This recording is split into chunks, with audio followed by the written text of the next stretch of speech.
seconds. Okay. Oh. And start. Why am It says live up in the corner, and it says like 11 seconds. Yeah, I think you're live.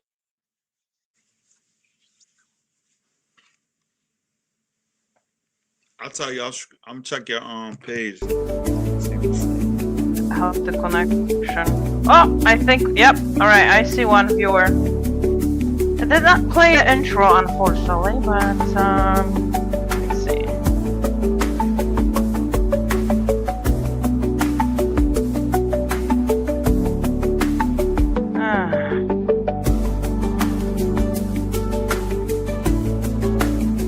Okay, are we live? I think we're live, guys, because I see 4 people already watching. So, welcome to my channel, guys. I'm Polish Agnes. I'm your host for today.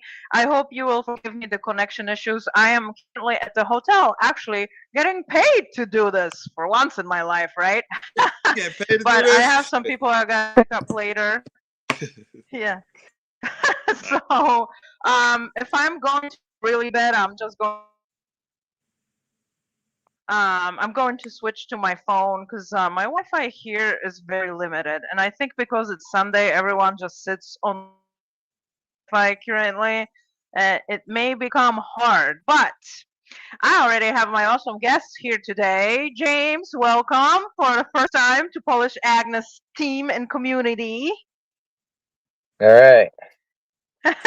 And Jonathan, and we already talked with Jonathan before, and today's topic is Connecticut. So welcome, Jonathan, to our stream.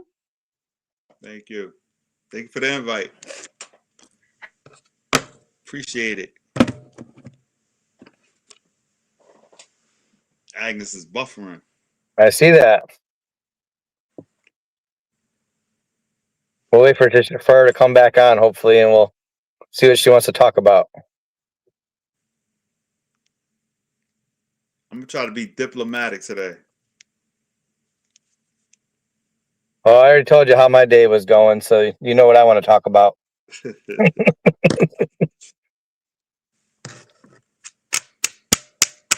We'll give her a little bit. We'll see what happens.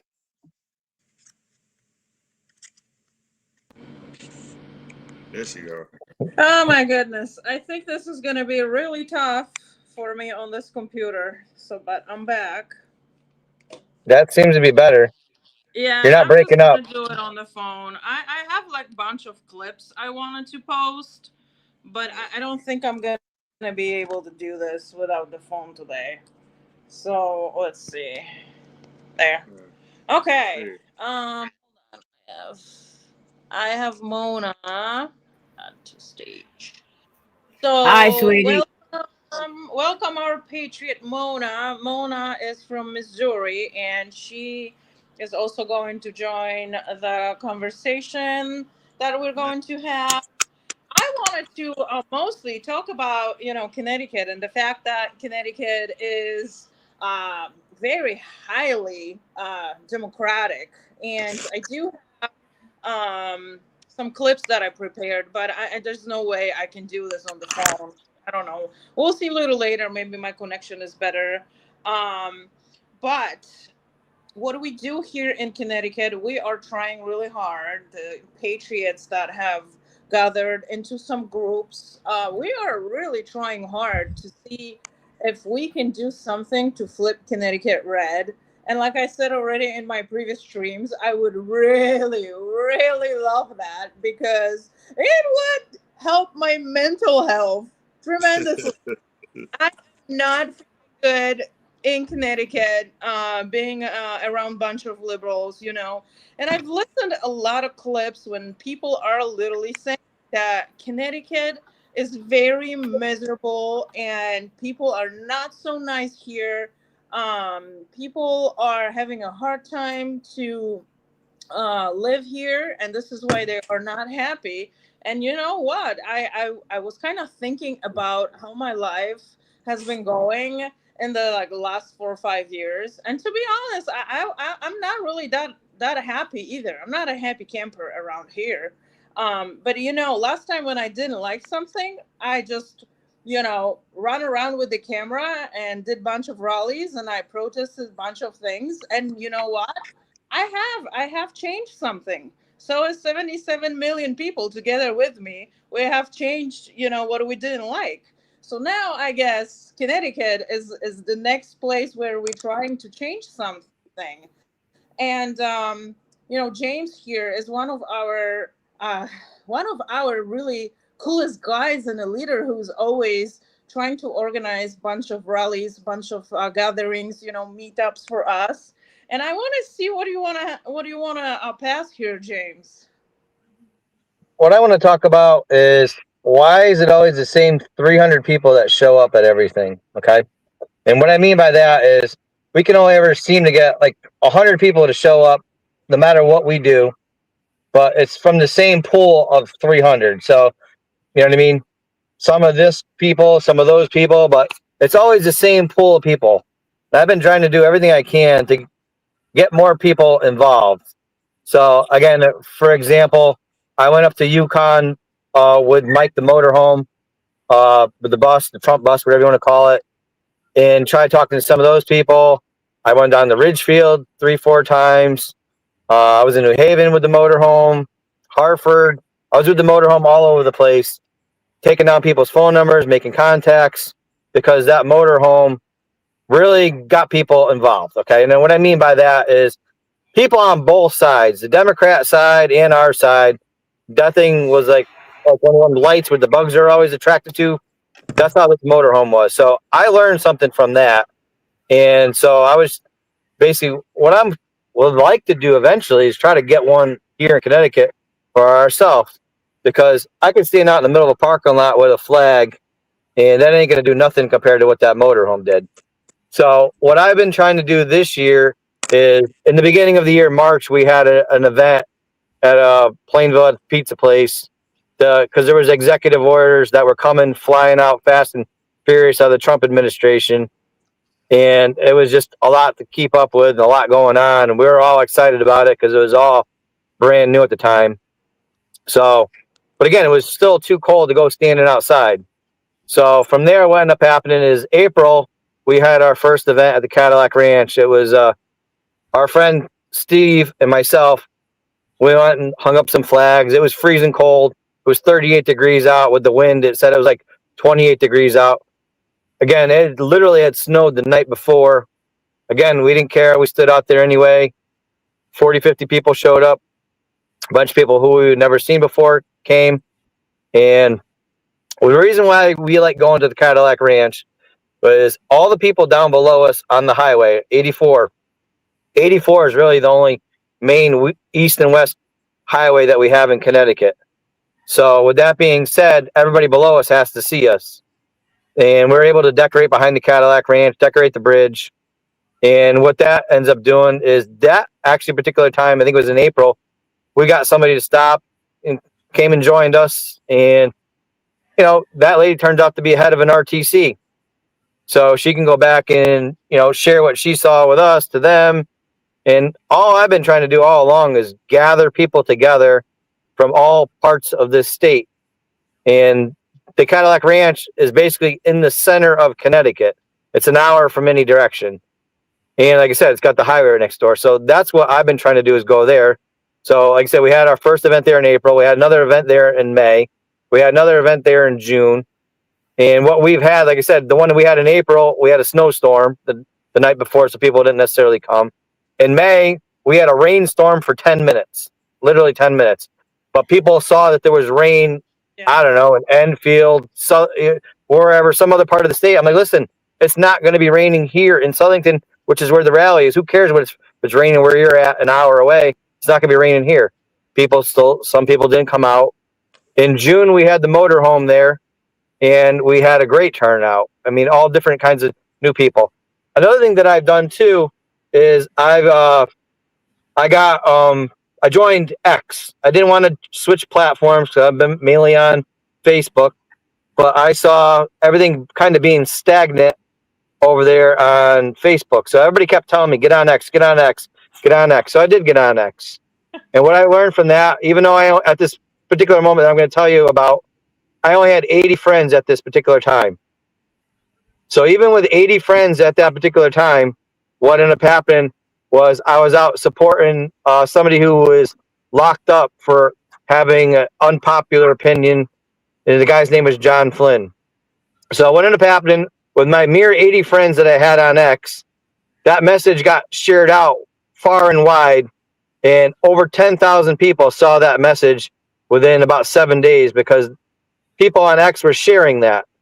So that taught me something, the power of X and how those people are willing to actually get involved and share stuff out. So again, I struggle with X and I'm not really good with X. But like I said, I've gathered new people from over there. Now they started coming to the Cadillac Ranch and doing what we're doing. And like I said, this is a learning curve for me. Other things that I started doing is I started buying more flags. I bought, back in May, I had bought 2 12-foot by 18-foot flags. One we had hanging up on the bridge, one we had hanging on the deck of the Cadillac Ranch, just to get more seen than we already were. In June, I bought an even large. Oh, actually, I got to take that back. We bought those flags for June.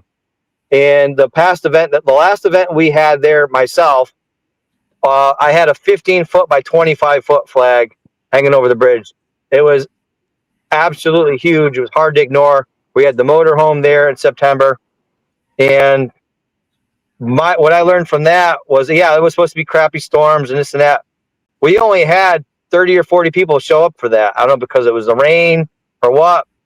But like I said, I've been going up to the Capitol, handing out flyers up at the Capitol to try to get people involved. I've been doing everything I could do to try to get people involved. I went to a gun show. I handed out flyers up there, told them what we're doing. The motorhome went over to the eastern side of the state. I talked to people over there, gave them flyers. I'm doing literally everything I can think of and come up with to try to get people involved. So what I did on Friday, and let me back up. Last Saturday, we went down to Bethel. Steve and I went down there. We decorated this little green, and we inspired those people that were down there because they don't know how to do what we've been doing. So we showed them what we're doing with the flag poles, the rebar, and a flag. And so what I ended up doing on Fridays, I went up to Jonathan's neck of the woods up in Terryville, and we decorated up there, showed those people what we're doing. Yesterday, I went up to Columbia, Connecticut. Up in Columbia, Connecticut, a 19-year-old kid was having his own event. I got T-shirts older than this kid. And he had 3 other young kids there too. A 22-year-old, a 17-year-old, another kid, I don't know, like let's say he's 20 years old. So what ended up happening is these 3 young kids, or 4 in total, were having their event. The kid's neighbor ended up coming over. I invited 4 other people myself that showed up. So like I said, half the event was people that I brought to the event. But like I said, in Little Columbia, Connecticut, I brought flags, flag poles, some banners, hung them up. The amount of beeps and interest that we had was absolutely amazing. So what I want to do is try to inspire other people to have these events like this in other parts of the state. Show them what we're doing. Teach them what we've learned. That way they don't have to have the learning curve that we have. You know what I mean? If you buy a piece of PVC, which I'll show you right now, what we've been doing with the PVC. This is just PVC pipe. It's half inch in diameter. Okay. We're using a piece of rebar. This piece of rebar is half inch in size. We cut it into 3 pieces. So now you have a piece of rebar that literally costs, I don't know, $9 or $10 in total. Cut it into 3 pieces. So let's say that costs you $3. This PVC up here on the roof, okay, that's $4. So between the 2 things, you got $7. Let's say you buy a flag. A flag is say $10. So for under $20, you got a flag, piece of PVC, and a piece of rebar. All right, and $20, you got 1 setup. Let's say you buy 10 of them. So now you got $200. You know, you dished out to buy all this, right? So one person's got 10. You got 2 other friends. They buy 10 each. So now you got 30 flags, pieces of rebar, flag pole, some zip ties, 30 people with 30 flag or 3 people with 30 flags would look pretty good, just out there. I mean, I'm not even getting into banners or any of that, but you don't have to have 100 something flags like me. But if one person had 10, somebody else had 10, somebody else had 10, and you go out there on your local green with some signs or whatever the case may be, you can hand make your signs, you'll get the attention of all other people, and you can attract other people to you to get them involved. And that's what I'm trying to do, inspire other people to do this, to learn how to do this. I mean, that's what my goal is. I mean, get 10 people together. I'll come to your town. I'll show you what we're doing, and that's what I'm trying to do, is just show other people, get other people involved. I understand if, what we're doing is an hour away and you can't make it once, can't make it twice, but I got for example, I got 250 friends, quote unquote friends, that are patriots on my friends list. A lot of these people don't even go. All they do is get on the keyboard and type away angrily and get mad and blah, blah, blah, but they're not doing nothing. So why not take your anger instead of just fighting with people online and get out there, try to attract like-minded people, have a discussion with them, and let's get together and try to figure out how we can fix things. And that's all I've been trying to do. At the Cadillac Ranch, for example, when we've been having events over there, 12 to 3, we've been having outside events on the bridge and behind there. At 3 o'clock, we would go inside and we talk about all the different problems that we got in the state, medical freedom problems, voter registration, how we can get together, show other people how to register to vote, candidates like Jonathan here. Jonathan's been trying to get other people to register to become candidates for other parts of government, state reps and whatnot. And that's what he's been trying to do. So the Cadillac Ranch, what we've been trying to do is all the different parts of our, side of things is just try to get together and share information. And that's what I've been trying to do. Just these rallies are just a way of getting together to talk to like-minded people so we can get to the next step. You know what I mean? With voter registration and all that, I think it's safe to say that, basically every American, I think, owns a American flag. You would think.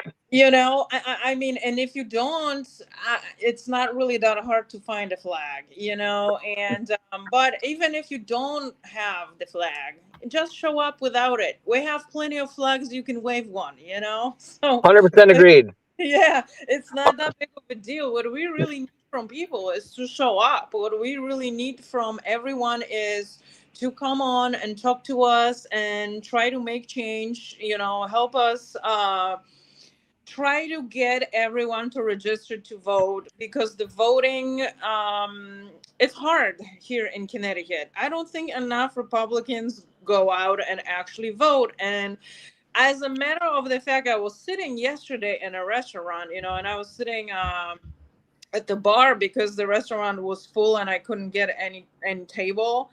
And so I took the bar and I listened to a conversation that 2 people next to me had, and they were young. They were maybe 24, 22 years old. And the guy was explaining to a girl, how important it is to go out and vote. And she just completely disregarded it and said she doesn't care about, politics. She doesn't care to go out and vote. She's not interested in all of this. And then he proceeded to start to talking about how drugs are coming into this country and how easy it is to get them and how many people he knows that are actually on drugs. And some of them are, recovering and stuff like that. And he also mentioned, and I was kind of a little shocked when I heard that, he mentioned during Biden, the drugs were just coming in and they were cheap, a lot cheaper than they were before. And I'm just like, holy shit. So I'm eating my wings, right? And I'm listening with one ear, what are they talking about? And I was a little bit taken by how many people don't pay attention to politics. They say oh, I'm not too interested in that, blah, blah, blah. And I'm just thinking to myself, listen, if you're not interested who is running your country and what kind of moves you got to do, to survive, you can't ever be really dependent on anybody. You can't be dependent on government. You shouldn't be dependent on your parents. So political side of view of everything is going to help you manage your life in a way where you can, do better financially or better in other aspects. So it's just that what are we going to do to interest people here in Connecticut so they do pay attention? Because it's hard to do it with social media. If someone does not like politics, the algorithm in social media that you're using, TikTok, X, whatever, YouTube, is just not going to show you those clips. So, like, what can we do? I think what we can do is show up into towns where they, and I talked to James about that, where they are heavily democratic, and just to literally swing, and show up there, so, wave our flags and try to talk to people. I remember one time I went to Hartford. We were doing some kind of protest when our friend Paul was still here. And literally, like, some black people ran after me and they messed up our signs and stuff like that, So I started running towards them, and when they saw that, like, they left, but they messed up our signs. And I'm just like, yeah, keep doing this. I was like, you're not going to win this against Trump, because this was still under Biden.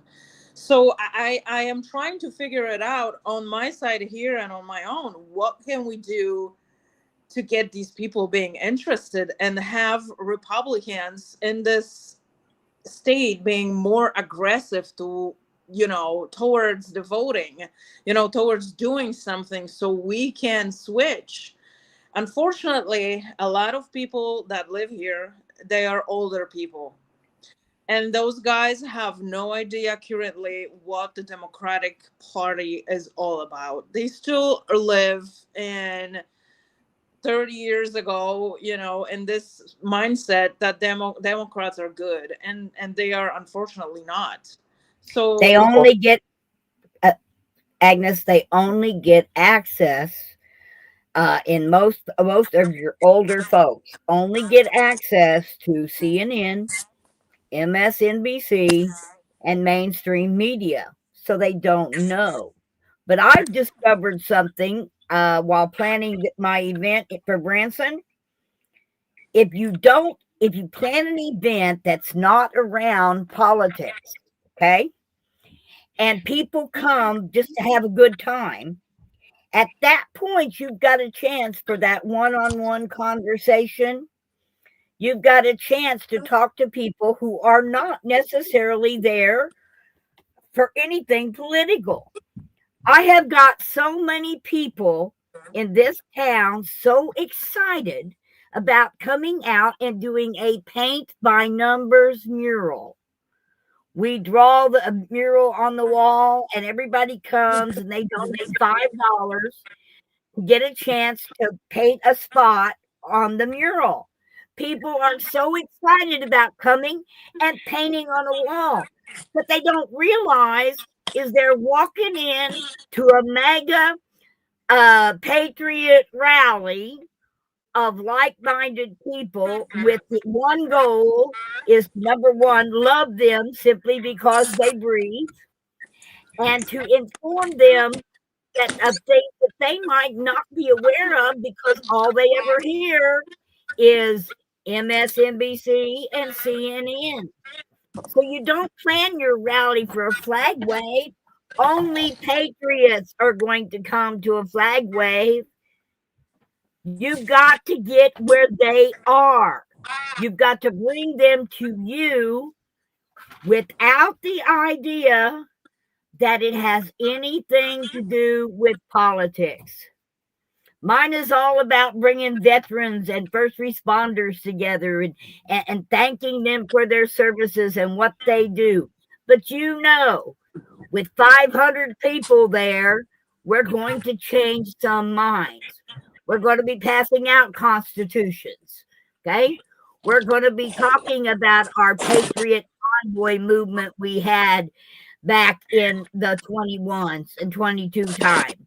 We'll talk about the times of Hagerstown and how unity happened and how over this we all became family. We're going to spread some love. It's love that's going to conquer it. It has nothing to do with waving flags. A flag gives a state when you stand down and you wave flags.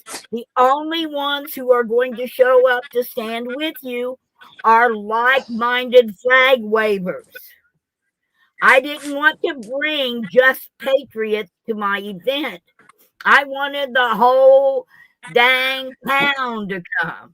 Everybody. Nothing to do with their political mind. It has to do, hey, I can paint a spot in that big old wall and forever I can come back to it and go, hey, you see that spot right there? I painted that. And we start with, and the thing is everyone in people coming to paint a spot on our wall, they got to register.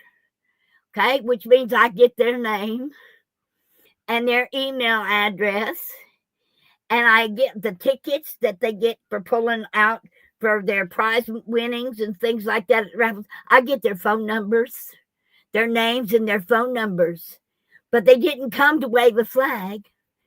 They're not coming to be patriotic. They're coming to paint a mural on a wall. Oh, there is something in what you're saying, Mona, definitely. I'm sorry to break it, but I want to welcome Anne-Marie and I want to welcome Marcia. They just joined our podcast here, so I just want to say hi to them so they don't feel like we don't see them at all. Can I say something real quick? Yeah, go ahead. How you doing, Mona? Mona Miller. Wonderful. How you doing, man? I just want you to know that's an awesome idea. I never even thought about that. But I understand what she's saying. It's just like me, right? I do aggressive campaigning in the cities. These are Democrat strongholds. A lot of the people I talk to never met a Republican before, unfortunately. So if you wave see, in the Black community, right, and some Hispanic communities, they've been indoctrinated with a Marxist ideology in the public school system to feel like they don't belong to America. That America, the flag is against them. You see people seeing the flag. Sometimes it stirs up anger and resentment because triggers them. Yeah, because they're brainwashed, right? So being that they're brainwashed, sometimes you have to play off of your strengths, right? Let's talk about, like me. A lot of people in the Black community, they're programmed to base everything upon race, right? So being that I know this, I explained to them that the Republican Party was an abolitionist party. It was formed as an abolitionist party to free Black people from slavery, because that's a fact. That's not me making up a story, a false story. It's the fact. That's what the party was set up for. So I tried to captivate them from a historical because I know that it's mind-blowing to them because they're not taught this in school. They're not taught that the reason why they don't know American history is because the Democrats control the public school system. And they don't want you to know American history, because if you knew American history, you wouldn't be a Democrat. So, what Mona Miller is saying is, if you attract people based upon the American flag, you're only going to bring in American patriots. But if you really want to flip seats and win elections, you have to gradually, like even James says, he tells me, bring some of your friends from the urban community. I'm like, bro, they're not ready for that yet. I'm still teaching them and trying to show them through my example. That's why I'm very glad that God put it in my heart to do what I'm doing, because it's needed. Right? Is needed. I'm the bridge between the cities and the rural and the suburban communities. I live in a rural community. I live in the sticks, right? And I got Black people that actually tell me, "You live in Terryville? You're not afraid?" I'm like, "Afraid of what?" It's like them white people. It's like they're living in 1865. Like, these people are freaking paranoid, thinking that white people is gonna lynch you because you driving through these small. I'm like, bro, My neighbor, I had a rest in peace to one of my neighbors that passed away some years ago. But when her name was Beth, she gave me a key to her house. I had a key to her house. She used to bake cookies. I used to come home from work, open my mailbox to get my mail. She's the elderly white lady. She would bake cookies and put them in my mailbox. So when I came home from work, I would get cookies. I'm like, bro, you're not doing that in the hood. And in the urban communities, you say good morning to somebody, they're looking at you like you said something wrong to them. I live out here in Terryville.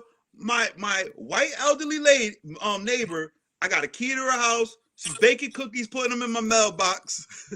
But in the black community, they think that I'm in danger. Like, you're out there with all the crazy white Republicans. I'm like, bro, listen, these are my family. They love me. They accept me for who I am. I don't try to change. I don't got to change how I talk or the way I dress to try to fit in. I'm just myself. And I think that this is very important to educate. It's like freeing the slaves all over again, in my opinion. They're just psychologically, they don't even realize it. And that's our duty as Republicans. Because for so long, Connecticut has controlled opposition. Republicans don't want to talk about certain issues because they don't want to be classified as this or that. I'm like, you got to push back. And I think what Mona is saying is very wise. Now, not to take anything away from what James is doing, because in certain areas, that's very important because you gotta keep patriotism alive. But in the urban communities, it's not gonna work. That method won't work. It's actually gonna hurt you because as soon as they see you with a Trump hat and American flag, you're a racist, you're a white supremacist, and they're not gonna listen to you. They've already shut down. They've already shut down. Exactly. And you're not gonna get nowhere.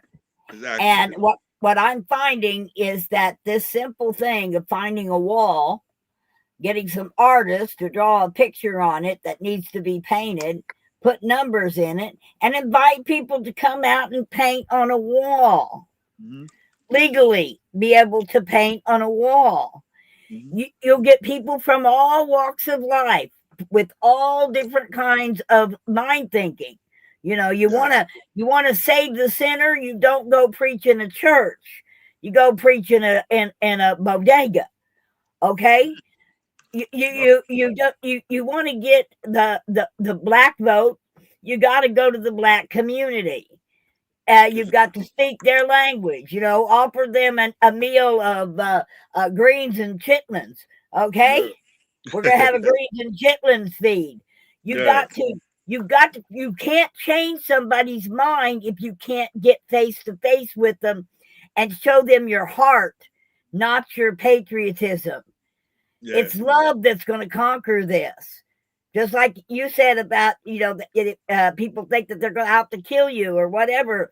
I experienced that, believe it or not, at a Best Buy, sitting and waiting for my turn to get my computer fixed. And there was this big black guy, and I looked at him and said, "Oh, well, hi, you'd have thought I wait a minute, you shouldn't be talking to me because you're white and I'm black." I said, "I don't see your skin. I'm sorry, I don't feel that way. Give me a hug, boy. Yeah. Brother, bro, give me a hug." And you'd be surprised. We ended up with one of the greatest conversations, about 35-minute wait to get my turn. And we sat there and we ended up talking politics. Yeah. And he had no idea that a lot of things were going on because he'd been listening to mainstream media. Yeah. Well, we started bringing up some subject and he was like, I said, here's a couple of channels you can go to on YouTube. And I wrote him down some channels. Okay. I mean, I think I put Barry Cunningham and I put Ben Dykes, and I put Glenn Beck, and I put some other one. I said, go on YouTube and watch some of these. Yeah, exactly. All right. Exactly. All I did to do is get them to change the channels they're watching.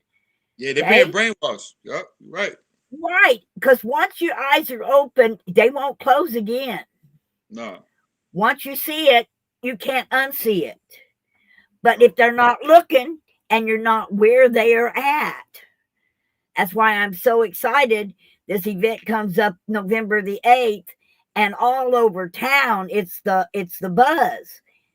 And nobody's talking about it in Democratic Republic concepts. They're talking about it in art concepts, becoming a part of history, becoming a part of an attraction. Don't just go watch an attraction, create an attraction.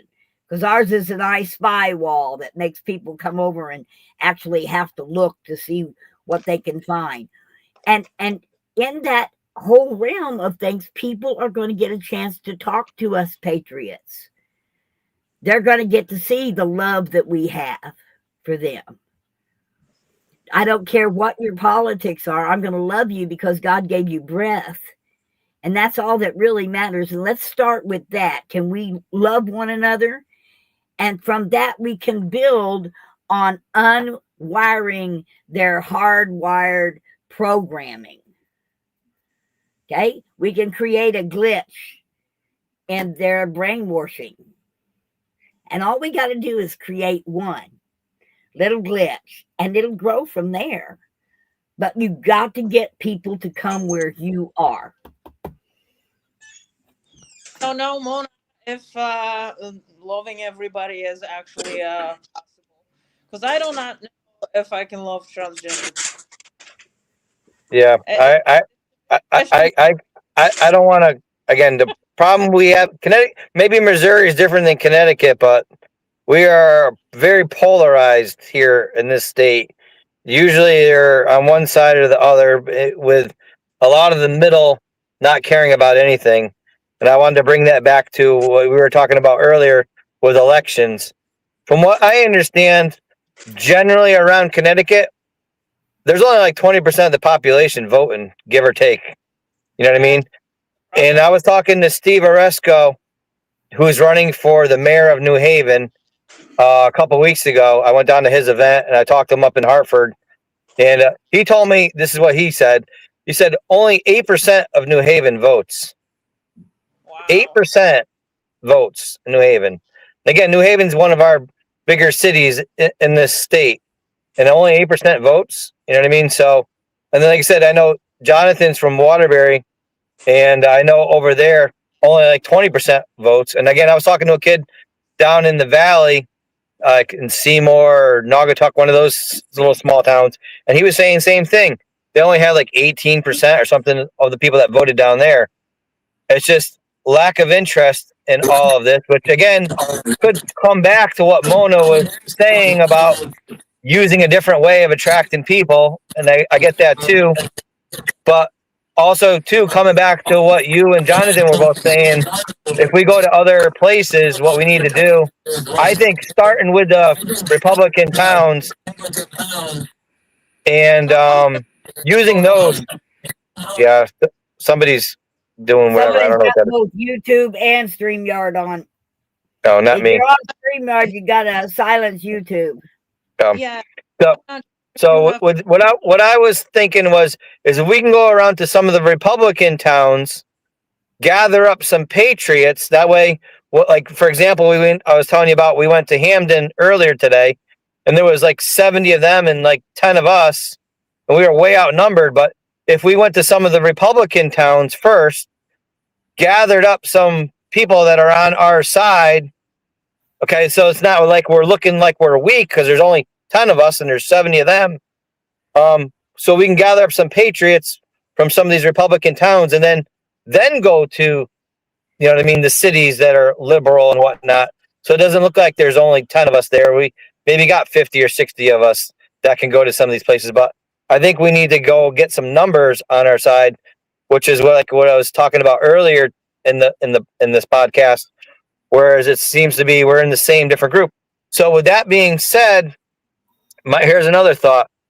Back when I was telling you about the September Cadillac Ranch event that we had, only 30 or 40 people showed up.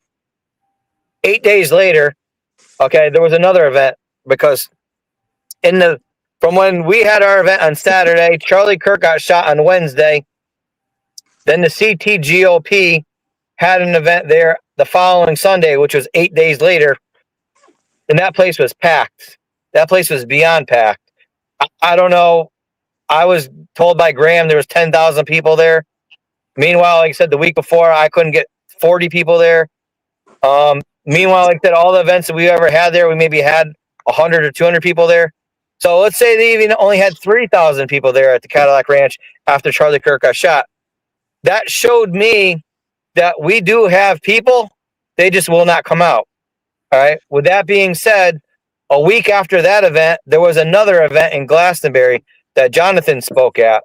And if I had to guess, there were 600 or 700 people that showed up to that, which was still by far larger than any event that I've been able to gather people at, which there's another part of the whole story too, was Connecticut for Trump, Palin's group.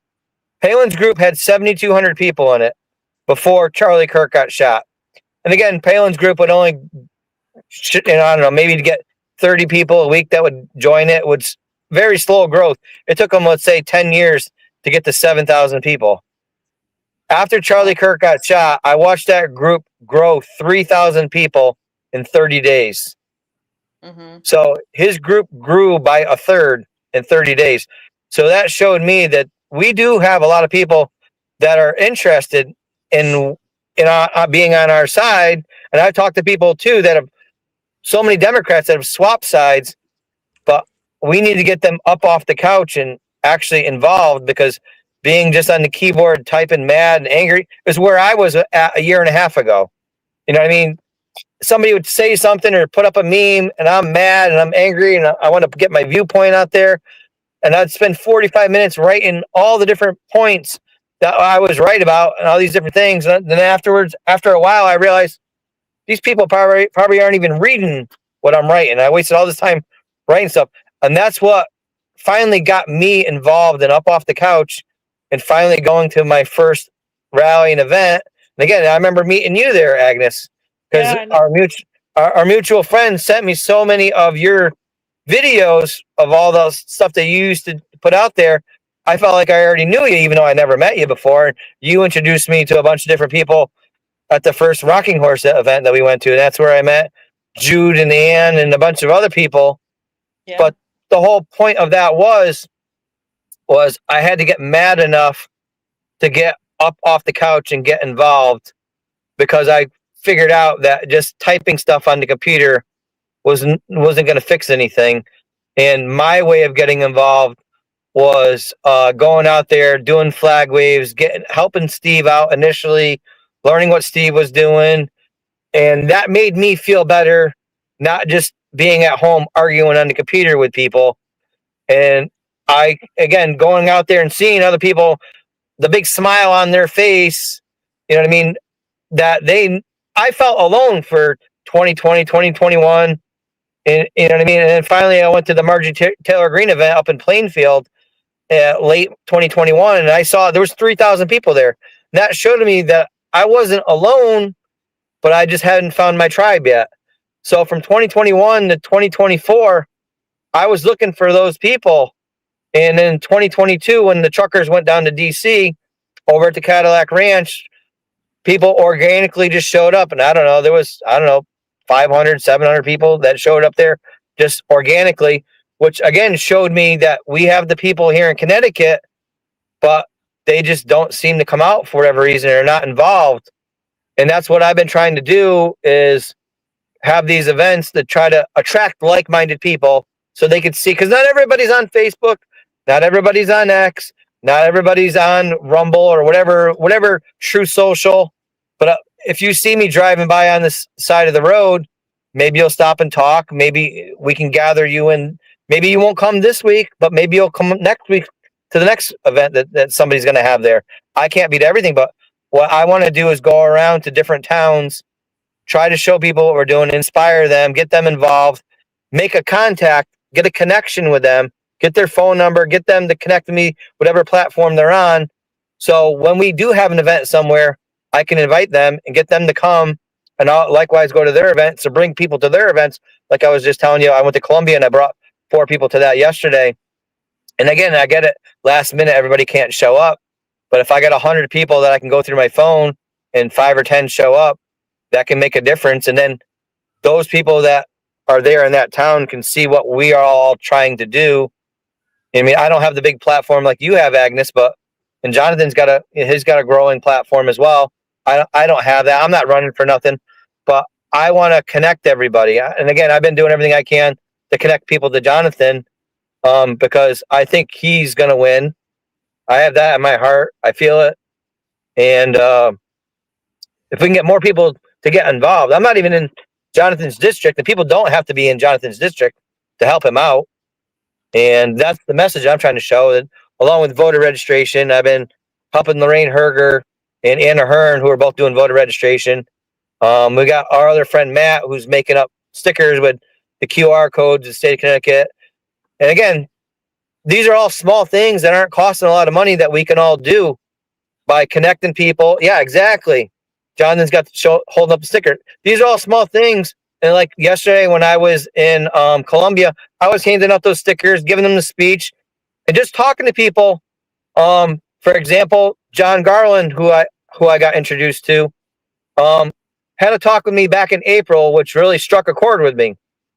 And what he said, because he's a felon, he basically told me, and again, he's telling me about felons. We need to get them on our side. And I winced and made a face. And he goes, listen, there's 30 million felons in this country that can now vote thanks to President Trump. And this is what struck me. He goes, if we don't get them on our side, the Democrats will. Mm-hmm. And that was pretty profound. And so, again, every time I tell people that, I'm like, when I'm handing out these stickers, I'm like, listen, felons can now vote. And again, they make the same face that I probably made to John Garland. But with that being said, I'm like, if we don't get them on our side, the Democrats will. And then they see the light like I did. And also, too, what Jonathan has told me and other people have as well is in Connecticut, I guess you can vote on probation now, too. And 17-year-olds can now vote, too, in a primary election as long as they're 18 by election day. So these little small messages that I'm not just doing a flag wave. You know what I mean? I'm educating, handing out voter registration people, stickers. Like the two women who I saw yesterday in Columbia, one said like, yeah, I used to be a Democrat, and one said I was independent. Well, I'm like, here's this thing, here's this little QR code. Go check it for yourself. Go change it. And I said, and then the other thing that everybody always tells me is, I'm already registered to vote. I'm like, great. Do you know other human beings? Do you talk to other human beings? You know what I mean? And then that 17-year-old kid is in high school. I gave him stickers. Go talk to your friends. You got cousins, and you know what I mean? Whatever the case may be, go talk to people. So again, I'm doing a flag wave, but I'm trying to do education as well, and that's my message. And then try to tell these people of how little people are actually voting. And Jonathan can tell you about the primary that was in Waterbury that got won by 6 votes. Am I wrong, Jonathan? No, you're right. 6 votes. You know what I mean? Amount of people you could fit inside of a car made a difference in an election, in a primary election. Now, Yeah. he lost by 5 votes. So Yeah. if 6 more people would have showed up, he would have won. So, but the thing that we have to talk about is why people don't want to vote. And the reason why people don't want to vote is, or they're not interested in it is because they never see anything change. And that's what I want to do. I want to educate people on why nothing changes. The reason why nothing changes is because for far too long, the Democrats had controlled opposition, meaning Democrats that are pretending to be Republicans. And they run on a Republican line, but they're really not Republican at heart. They're really Democrats. So the opposition is controlled, right? They pretend that they're against X, Y, and Z, but really they vote along. They vote with the Democrats. That's why you got to look at the roll call in the state house and in the state senate, and start holding these elected officials accountable. But they know that most of us, we got 9 to 5s, we're working, or we got businesses. People don't take the time to look it up, but it doesn't take much time at all. If you know that there's a bill that's pending, and you start going to the Capitol and you watch these people and you hold them to accountable and let them know, I'm going to watch the roll call and I'm going to see how you voted on this bill. And if you vote a certain way, I'm going to expose you. That's why they call the state police on, because I'm exposing what's going on in the state capitol. Once you start revealing that stuff to the average person, you know why your roads don't get fixed? It's because your board of aldermen and the mayor are corrupt, and they're working with these corrupt contractors that's just stealing your tax dollars. So if you want that to stop, you got to run your neighbor for the board of aldermen, city council member. People that are at Walmart, they make 40 grand a year or whatever. It's time to put them in the state capitol. You don't need a college degree to be a state rep. All you got to do is know how to count, read, add, have common sense, and go up in there and represent your people in your district. That's it. We all think that we need this magical degree. We need permission to run for public office. You don't need nobody's permission. Nobody gave me permission to run. They actually don't want me to run. They want me off the way because they can't control me. I'm not control opposition. I'm not going to play nice with Gianna Hayes. Just like yesterday in Grace Baptist Church in Waterbury, Connecticut, Gianna Hayes was in her church in Waterbury telling black people that the reason why their SNAP benefits are going to slow up is because Donald Trump and the Republicans is blocking the SNAP. No, you're blocking SNAP benefits. And when I talk about black, and I'm not talking about all black people's on SNAP. So anybody that's black that's watching this, or anybody thinking I'm saying black people on SNAP, I'm just talking about the ones that are on SNAP. She's trying to put fear in them to hate Republicans, to say Donald Trump is taking away your benefits. Donald Trump is not blocking your benefits. First of all, in the Senate, the U.S. Senate, you need 60 votes for a budget to pass. The Republican Party only has 53 seats. Luckily, people like Fetterman out of Pennsylvania, who's a Democrat, he voted with the Republicans, but we're still short, 6 votes in order for the budget to pass. I think they got one independent that agreed, but we don't have enough votes to pass. For it has to pass the Senate to get to the president's desk for him to sign it into law. But they're blocking the bill because the Republicans want to make it a mandatory requirement to exclude illegals from benefiting from that federal funding. And that's what the Democrats are fighting for. They're fighting for their illegals, not for American citizens. So that's a big problem for them, that we want to exclude illegals from getting a healthcare insurance for free. It's crazy. I expressed my thoughts. My insurance is $700. Because I want a certain coverage currently for my health, and it's expensive. And on top of that $700 a month, it's $5,000 deductible for whatever I want to be doing. I have to first hit that $5,000. So imagine 700 times 12 and plus $5,000. It's like a lot of money, and I really don't make that much money. So that is a huge chunk out of anybody's basically paycheck. So why do people who broke the law came here illegally? Because when you come here and stay here without visa, then you break the law, and then you're being rewarded with healthcare. So why don't we all can get a free healthcare? Why can't I get a free healthcare? But everyone else who comes here, breaks the law, is rewarded with free healthcare? What the fuck? Yeah. Like what is going on here? They're creating or free housing. Yeah, free housing. Right. Yep. They gave no one should get a free house as long as there is a veteran sleeping on the street. Yeah. Period. I agree. Yeah. I agree. And did you guys see that Newsom actually has admitted he was giving a free healthcare to illegals for 22 years since he was mayor?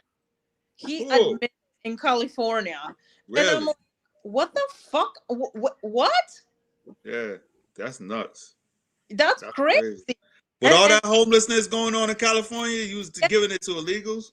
It's so bad there. It's so bad. And now they're actually investigating like millions of dollars was passed to some investors that were supposed to build housing for homelessness, and it just disappeared.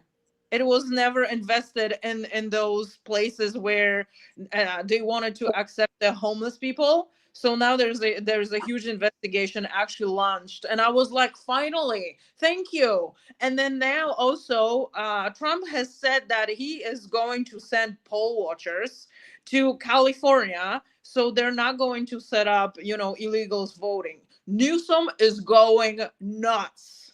I Yeah. was like, yes, this Right. is what we need, and we need to actually make our elections fair and safe for everybody to vote, and fair.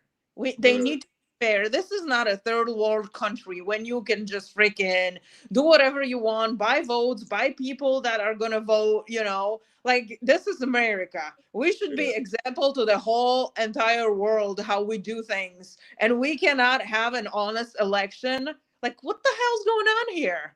Like, this country just seems to be so corrupted. And I always thought Ukraine is corrupted, Poland is corrupted, like, you used to get stopped, with the police, you gave them $20 and they let you go. That's how corrupted it was, and Wow. I came here and I was like, well, maybe it's not that bad. No, it's actually bad.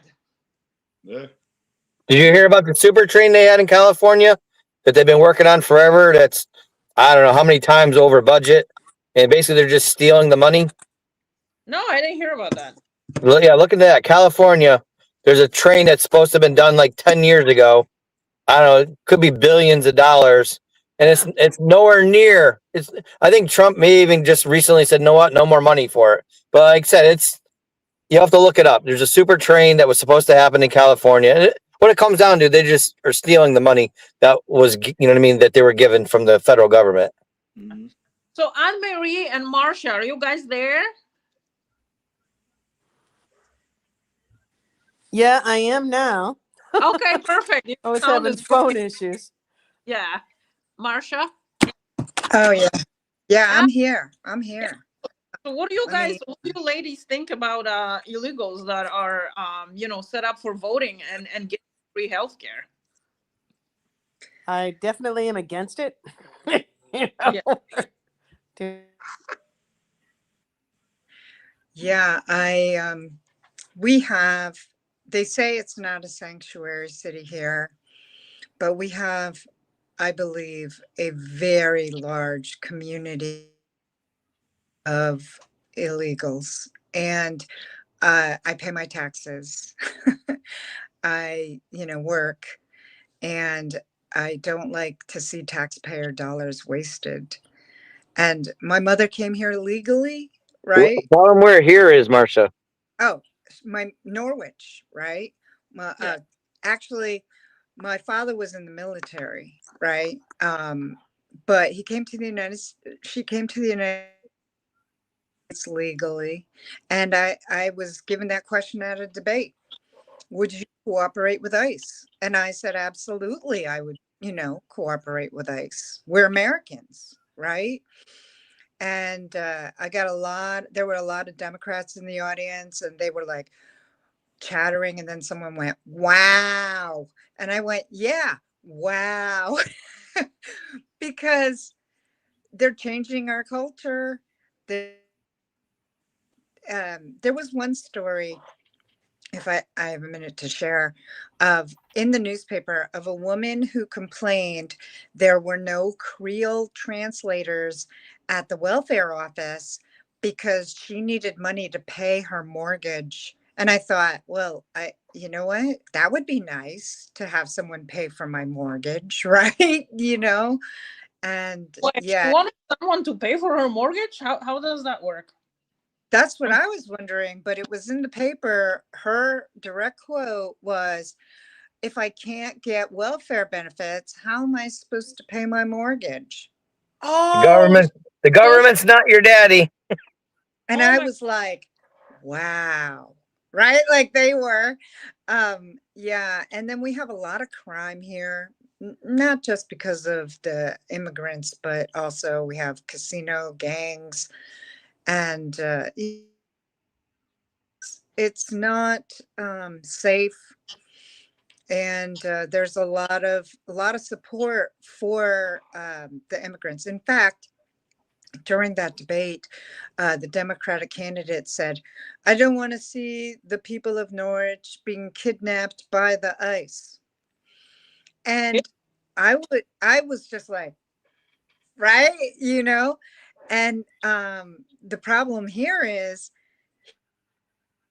posting it like it's a good thing, right? Like it's okay to break our laws and disregard, crime.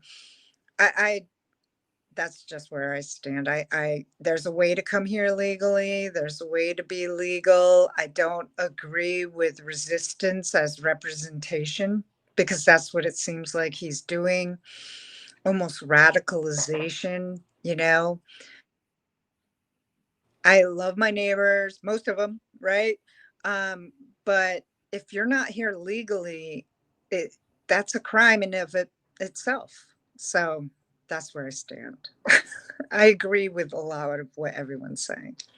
Another part of it too is these people, again, the people that are not coming here legally are now we're leeching off of us. Yes, absolutely. You know what I mean? We have American citizens here that could use help, but instead we're giving it to these people who don't necessarily belong here. I mean, again, I'm not against legal immigration. I'm against the illegal immigration. Right. Another thing that I found, there's a couple things that I found recently, which I found, again, I had heard the 30 million illegals that are here. That I'd known for a long time. But another number that I found that was absolutely shocking to me was the H-1Bs. And if people don't know what an H-1B is, that is a work visa. I just recently found out, and again, numerous other people told me that that have corroborated this, because I told them this number that I had heard that was absolutely stunning to me, and other people have agreed, yeah, they've heard that same number. I've heard that there's 50 million H-1Bs here. So you have 50 million H-1Bs along with 30 million illegals. That's 80 million people who don't necessarily belong here. That's like a quarter of the country. You know what I mean? Which that number was absolutely stunning to me. Are we talking about 50 million still have like hold that type of visa, or are we talking about ones who stayed? I've heard the H-1Bs are the work visas is one number, and then the 30 million are just illegals that, you know what I mean? I'm not sure if they came in and overstayed or they came in under Biden.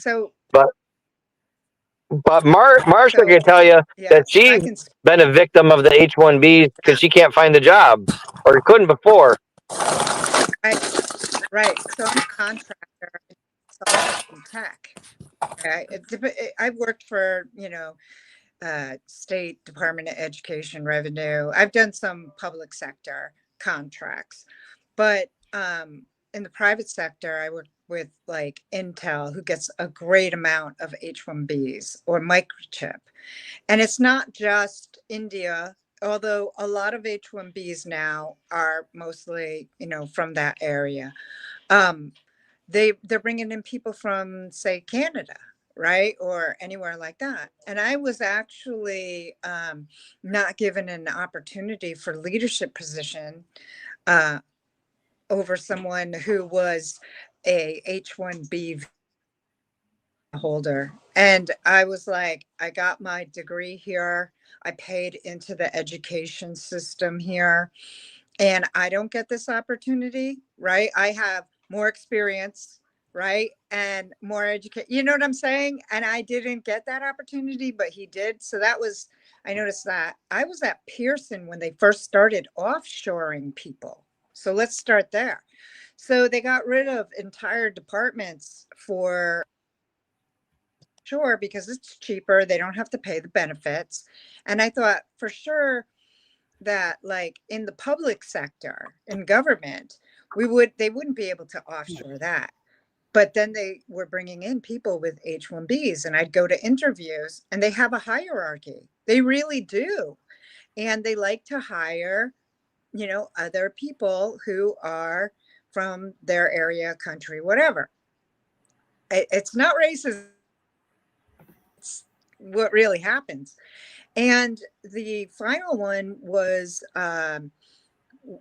they just raised the amount of money that the H-1B holders were required to get paid to like 72,000, and I believe it was 2012, at least at Visa, like child of Visa, right? And I thought, oh, good. That means that qualified locals or citizens would get those jobs, but that didn't happen. They just paid them more, right? And ultimately, it's upsetting when you see someone who is an amazing programmer working at a gas station, looking for a job in tech. This was in my neighborhood. But there's all these people from other countries, you know, doing jobs that Americans are qualified for, can do, and could definitely do at the same level, right? So I was really glad to hear that Trump was doing something about the H-1B visas, because it's not right. It's really taking away from our economy, our workforce, and morale wise, it's really upsetting when you can't get a contract, you know, but they brought in some H-1B. Yeah. Can I So speak to that's some my of this? insight. So I'm 51 years old. So I graduated in 1992. So that was the era when Bill Clinton got in, and then that's when NAFTA kind of really got started. And I've worked in manufacturing. I graduated from a tech high school, and this is what I've done for the most part, is basically worked in manufacturing. So when I started working in manufacturing back in 1992, and NAFTA started really getting going, I worked somewhere for a couple of years. I got laid off. All right, whatever. It happened once. I moved away, moved to a different state for a little bit. Wasn't up there very long. Again, I'm 20 years old, don't know a whole lot. I got laid off again. I mean, all right, well, that's just a coincidence, whatever the case may be. I moved back from up there. I was up where I was at for a couple of years. I came back. I got laid off again. I'm like, what the fuck? You know what I mean? Why do I keep getting laid off? Well, I'm young. I don't have a lot of experience. And I kept getting laid off because all these jobs are going away. Well, over the course of my last 30 years in this career field, working in manufacturing, I've been laid off like 6 times.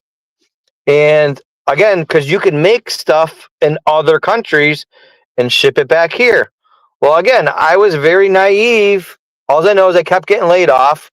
You know, you're the last guy in the door. So the guy who's got 30 years experience or 20 years worth of experience or loyalty to the company. And I just showed up a year ago and something gets slow and they got to let some people go. Well, this guy's only been here a year. Let's let him go. We're not going to lay off the guy who's been here 25 years. And it wasn't until I started understanding over the last 5-6 years and learning that all these jobs were shipped overseas and all this has been going on. And this is why, you know what I mean? At 41 years or 45 years old, going back like 6 years ago, in the tool room, there was a 21-year-old. I was 45 at the time. So I was the second youngest guy in the tool room at 45 because a lot of people just didn't want to be involved with this trade anymore. So now here we are. I'm an old guy. I'm 51 years old. A lot of these older people have now retired. Now I'm kind of like one of the older guys in the tool room. Now they need my experience and my, you know what I mean? Because now here we are in this situation, which is why I'm excited for what's going on, because what's going on with all these tariffs are going to bring jobs back to America, which is going to bring manufacturing back to America. And now I am going to be needed for my experience because all the people that were older than me have now all retired and have left the trade because they're so old. So again, we used to make everything in America before 40s, 50s, 60s, 70s, 80s. We used to make everything here, steel, you know what I mean? Clothes, everything. And I'm telling you guys, go look at anything that you have. Very little is made here anymore. So I don't care what it is, your socks, your underwear, your shoes, your pants, anything, is just not made here anymore. Even the cars that were traditionally made here, for example, like Chevy, they're made in I saw Canada a or lot. made in Mexico. Or my girlfriend had a Chevy Trailblazer that was made by somewhere, North Korea, South Korea. But the cars that traditionally were not made here, like Toyota or Volkswagen or Kia, now those cars are being made here, or the cars that were used to be made here are now made in Mexico. Well, all that's going to change with these tariffs because it's no longer going to be profitable. Here's another thing too. Back during the COVID days of 2021, 2022, remember there was computer chip shortages and all these other different things that were going on. Well, the big deal with that was all this stuff was trapped on container ships. Yeah. Well, if we're making it all in America, nothing's going to get trapped in container ships. So, but It we makes, need to it makes sense. educate the people about all this stuff. And also, all these cheap products that comes from overseas, like the first sometimes getting it says made in Bangladesh, and I'm like, holy shit, that's kind of far. I mean, so it's cheaper to hire those people and pay for transportation here, than is to make the product here in the United States.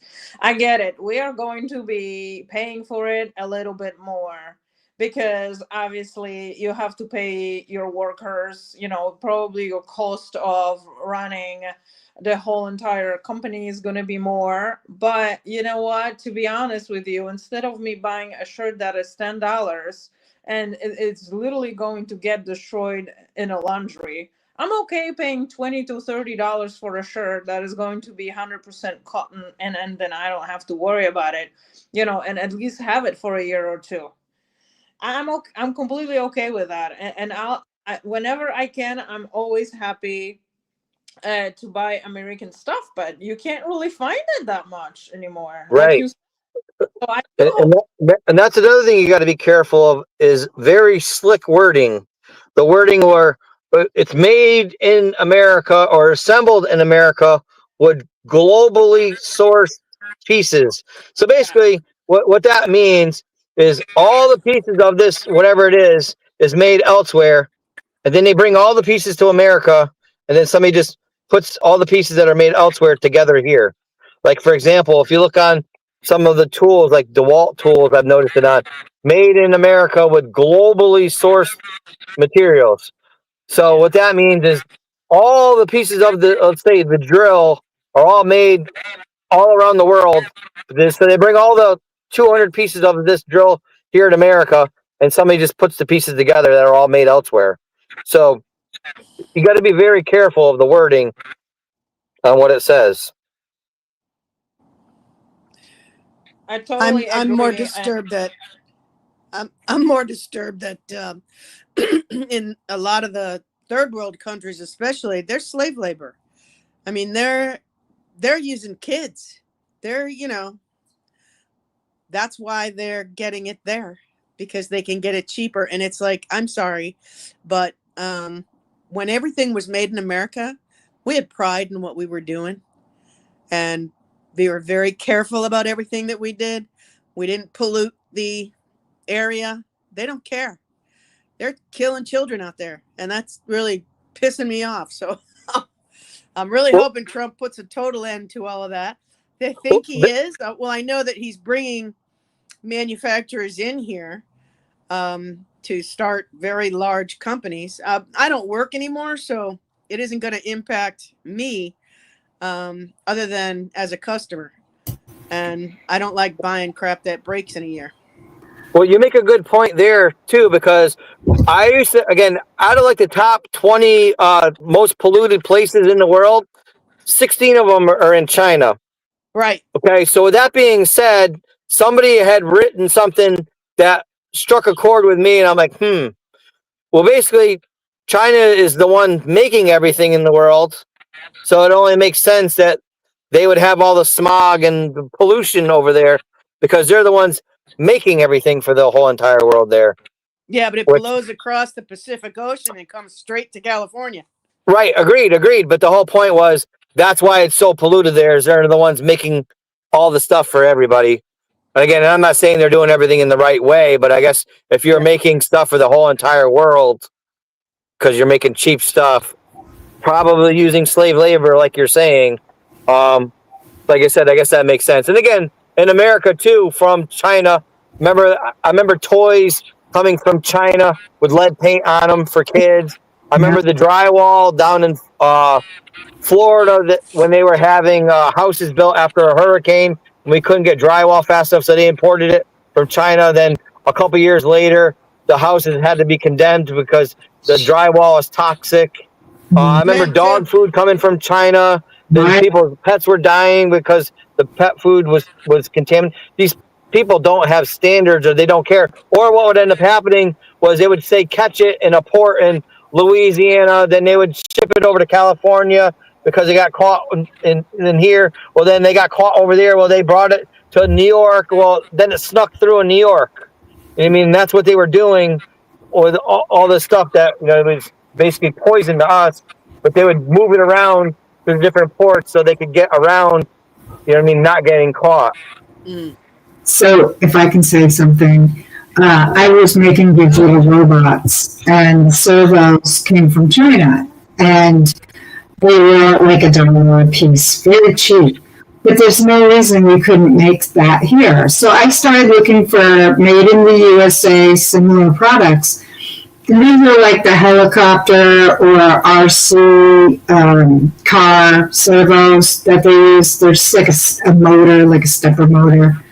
We could make those here, and it wouldn't be that expensive, but maybe there's not such a margin of profit or whatever. I personally would buy them if they were made, if I could find them made in the USA. But the ones made here were more high-end industrial robotics, you know, $60 a servo, you know, way more power than I needed. And I started thinking about it like, wait a second, these are just motors. Why can't we make these in the US? Why haven't we? Because we were relying on China, right? And as someone who wants to make something, especially made in the USA, you have some challenges in finding competitive products, and some of these servers were dead on arrival. I'll be honest. You know, I'd get 100. I'd have to throw out at least 6 or 7, right? And so, you know, if I was on a larger scale, that would be terrible as well. We might as well buy it at a higher cost for better quality. I just wanted to mention that. I have something even simpler than that I could talk about. About 10, 12 years ago, I got an apartment and I needed towels and washcloths. As something as simple as towels and washcloths. Something pretty basic. We make all kinds of cotton in the South. You would think we should be able to get towels and washcloths made in America. I went to 7 different stores. You know what I mean? Kohl's, Lowe's, Target, some stores at the mall. Again, all the local stores that we would all normally go to around here. 7 different stores. I could not find towels and washcloths made in America. And then finally, I said, well, I just went with Walmart and they were made wherever. But something as basic and simple as towels and washcloths couldn't get made in America. Like I said, that was like 10, 12 years ago. Yeah, because we let all these companies move up from here, you know, and then now we don't have enough companies paying taxes here, where we usually, have to flip the bill ourselves with real estate or anything else, basically, because, in Connecticut, your mill rate is dependent on how many companies are paying into the town with their taxes and everything that they're doing. And, the least companies that we have, the more the homeowners have to flip the bill for everything. So that's a problem. So that could lead us into a segue with Marcia. And Marcia's town in Norwich that has like 200 of what are those nonprofits in Norwich, Marcia? Well, I heard it was a lot more than that. But, it changes. they said that after COVID, thousands more opened, right? But maybe they're not as prominent or well funded. But the ones that are here, they're not, in my opinion, being audited at all, right? We just, our town, with the state, gave some money to a church, and it was for rehabbing the building.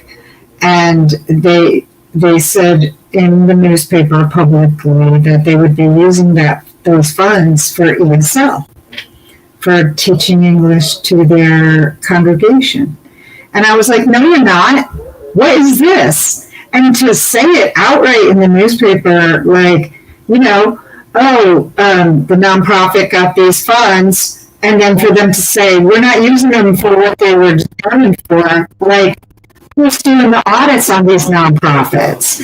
And then I found out 4 years ago, one of the mayoral candidates had actually said, we can't do a full audit of NCDC, which is Norwich Community Development Corp.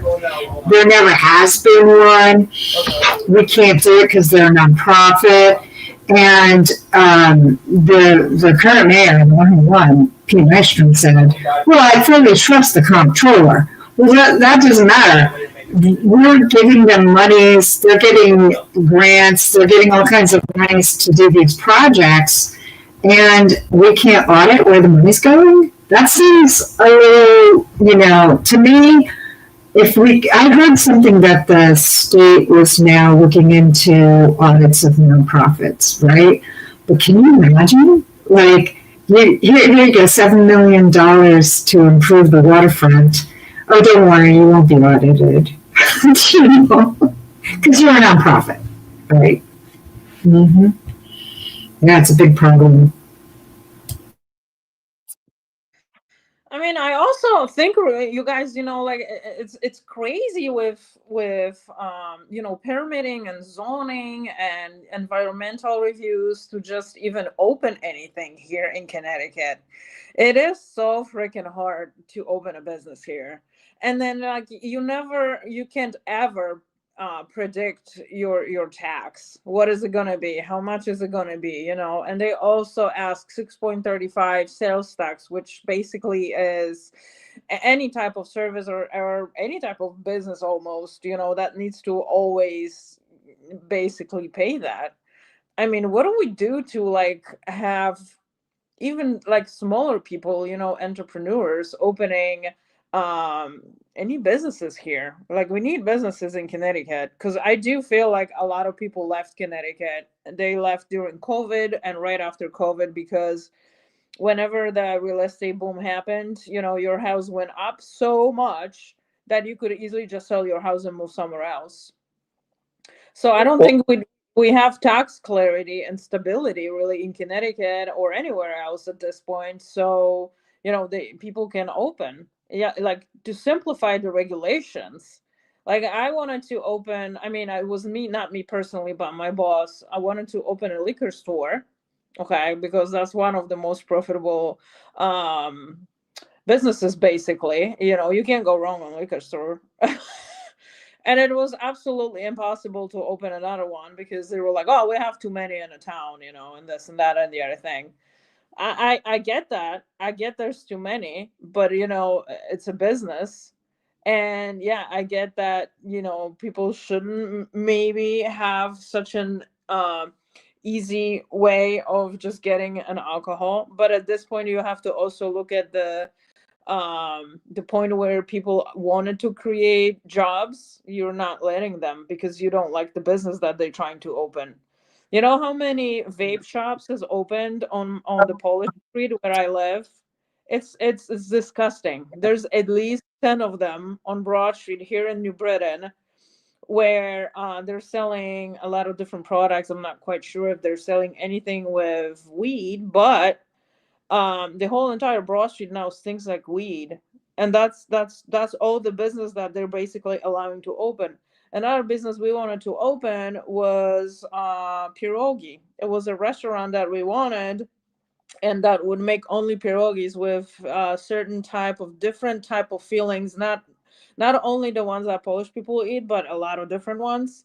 And we know that this would be a good business, especially where I am, because there's a lot of people that drive from like an hour away to just get pierogies, and especially for holidays, it's popular. It's a big Polish community, and anything Polish basically in that area, it's a niche. So now we have to deal with the town, right? With the city. And so what happens, the city was like, well, you can't have a restaurant here because you don't have a designated parking. And I'm like, hold on a second. So I can't just use the street parking? No, no, you cannot. You have to have a designated parking. So that means you have to get a special place somewhere that is going to be dedicated to that restaurant. And I said, so you guys basically don't care that we're going to open a business, hire people, pay taxes, and actually give you revenue in your parking meters in front of that restaurant. You're going to shut me down because I don't have parking.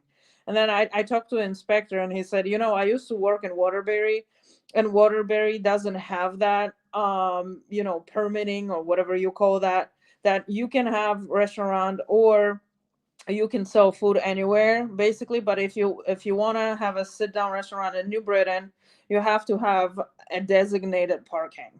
And I said, is there any way around this? No, it isn't. And every single place that we looked at on Broad Street in New Britain, where there is a Polish community, that they go there, there's a church, there's like million restaurants basic. Well, I know, maybe I'm exaggerating, but like 5 or 6 restaurants you can go to.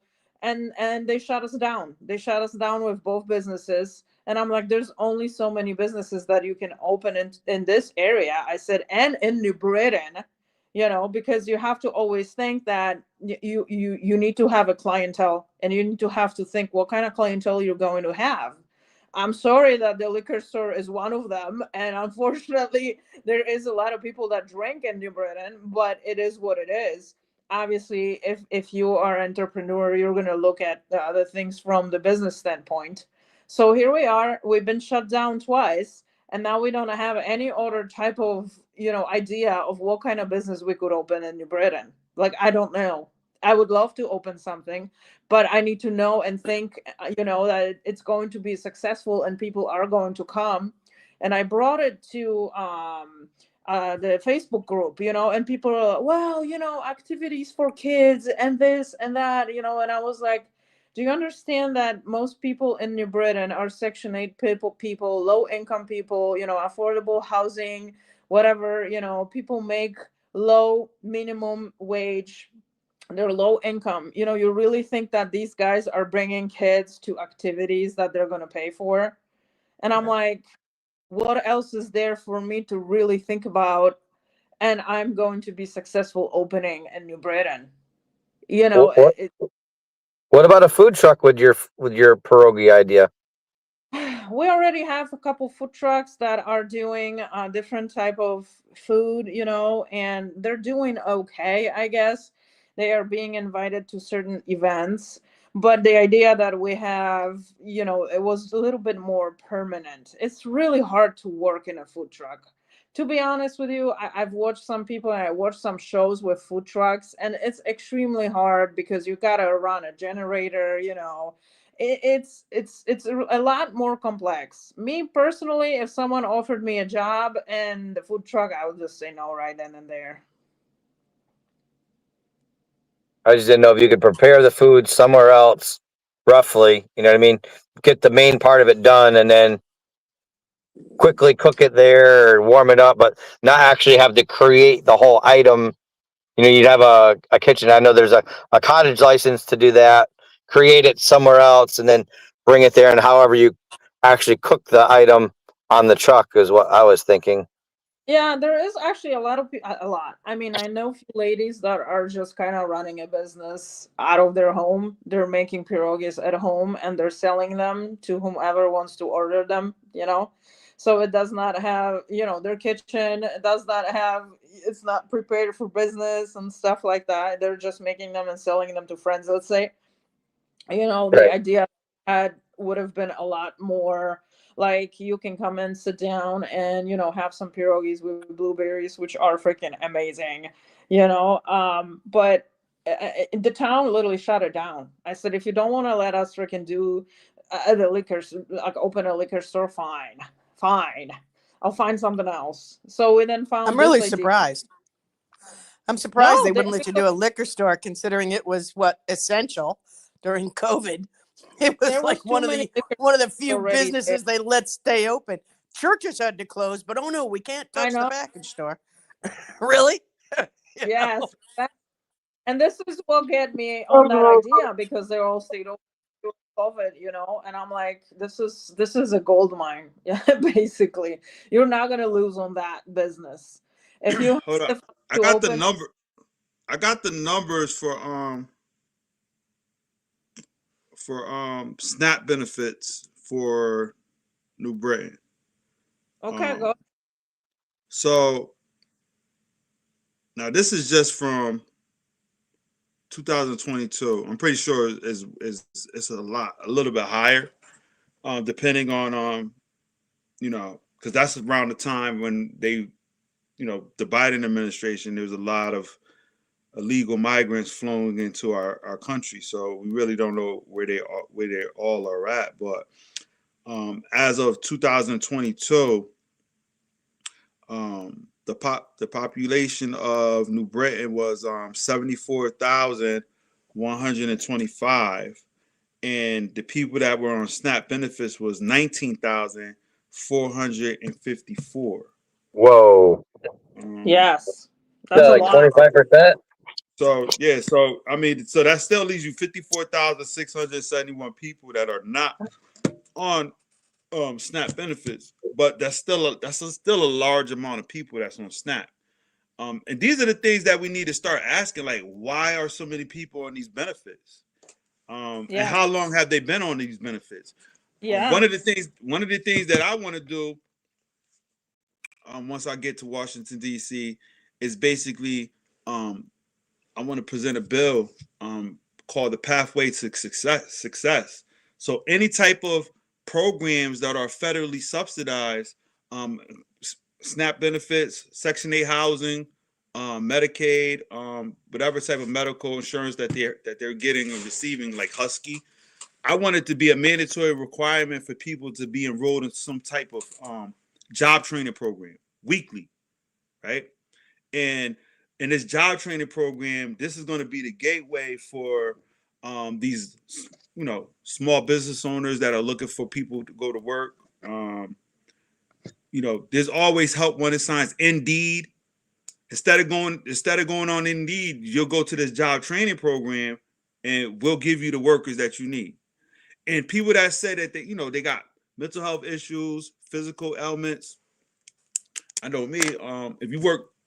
Whenever I got hired, either for like a local municipality from the city or for a state job, you had to go through Concentra to get evaluated to find out if you had any type of physical disabilities before they hire you for work. It should be the same thing if you want to receive tax-funded entitlement programs. You should have to be enrolled into our system. Whereas that you go to our doctors to get evaluated to determine whether or not you can go to work, and if you can't work, or if you got some type of handicap, we could find something for you to do. Like I have a cousin in Georgia who's legally blind and he has a job. So you got people with autism and special needs that work in the recycling plants. So there's always some type of work to do. Because once we get these people enrolled into a job training program, the biggest fear is that rents are so high right now. People are afraid that they're going to lose their rent. So if they work a job, but the job is not enough to cover their rent, now they lose everything. With the Pathway to Success, what we would do is we will continue to pay for the portion of the rent that needs to be subsidized until they're able to find more gainful employment, whereas that they could cover their rent on their own. But we have to find a way to get these people off of government assistance, because if not, the financial burden is going to continue to rest on all of us, and that's going to scare businesses away from our state. So that's just something that I have in mind that I want to do. But Most of the jobs I've ever had, I've always had to go get drug tested and get a physical. So what you're saying aligns with what I've experienced in life. You know? yeah, you want government subsidies, you should have a drug program.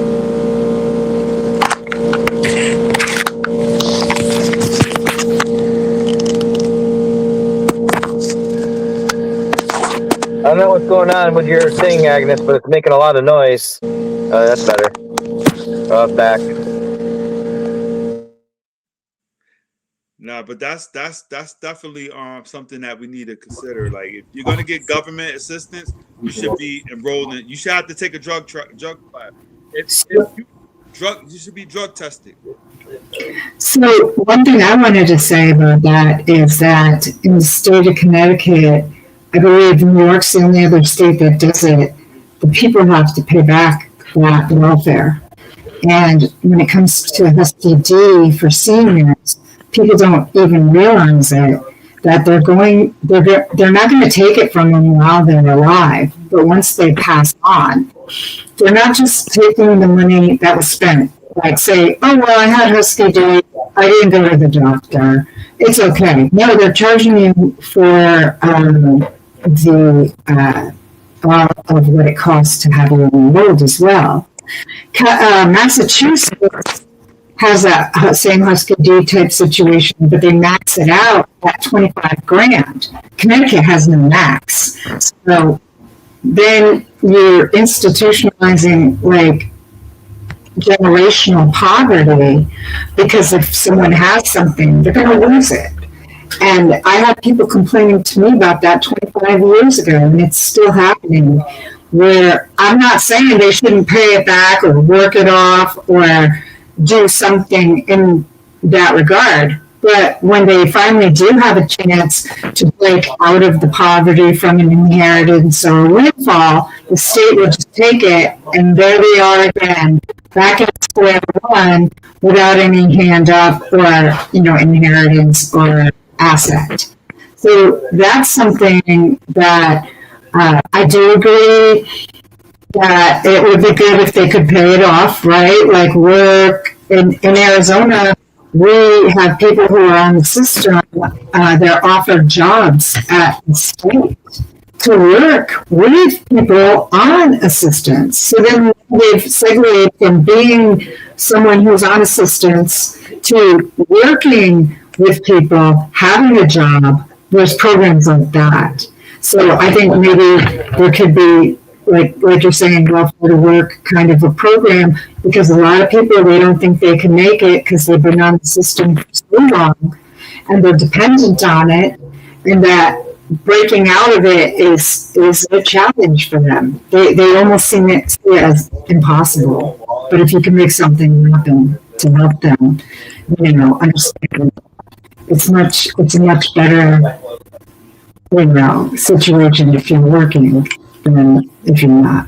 So I just want to mention that. Oh yeah, definitely. Like, I'm not trying to just kick people off. Well, I tell you what, guys, because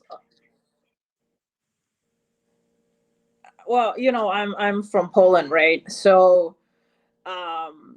in Poland they don't give you the money for food, and it's a lot harder to survive in Poland than it is here in United States.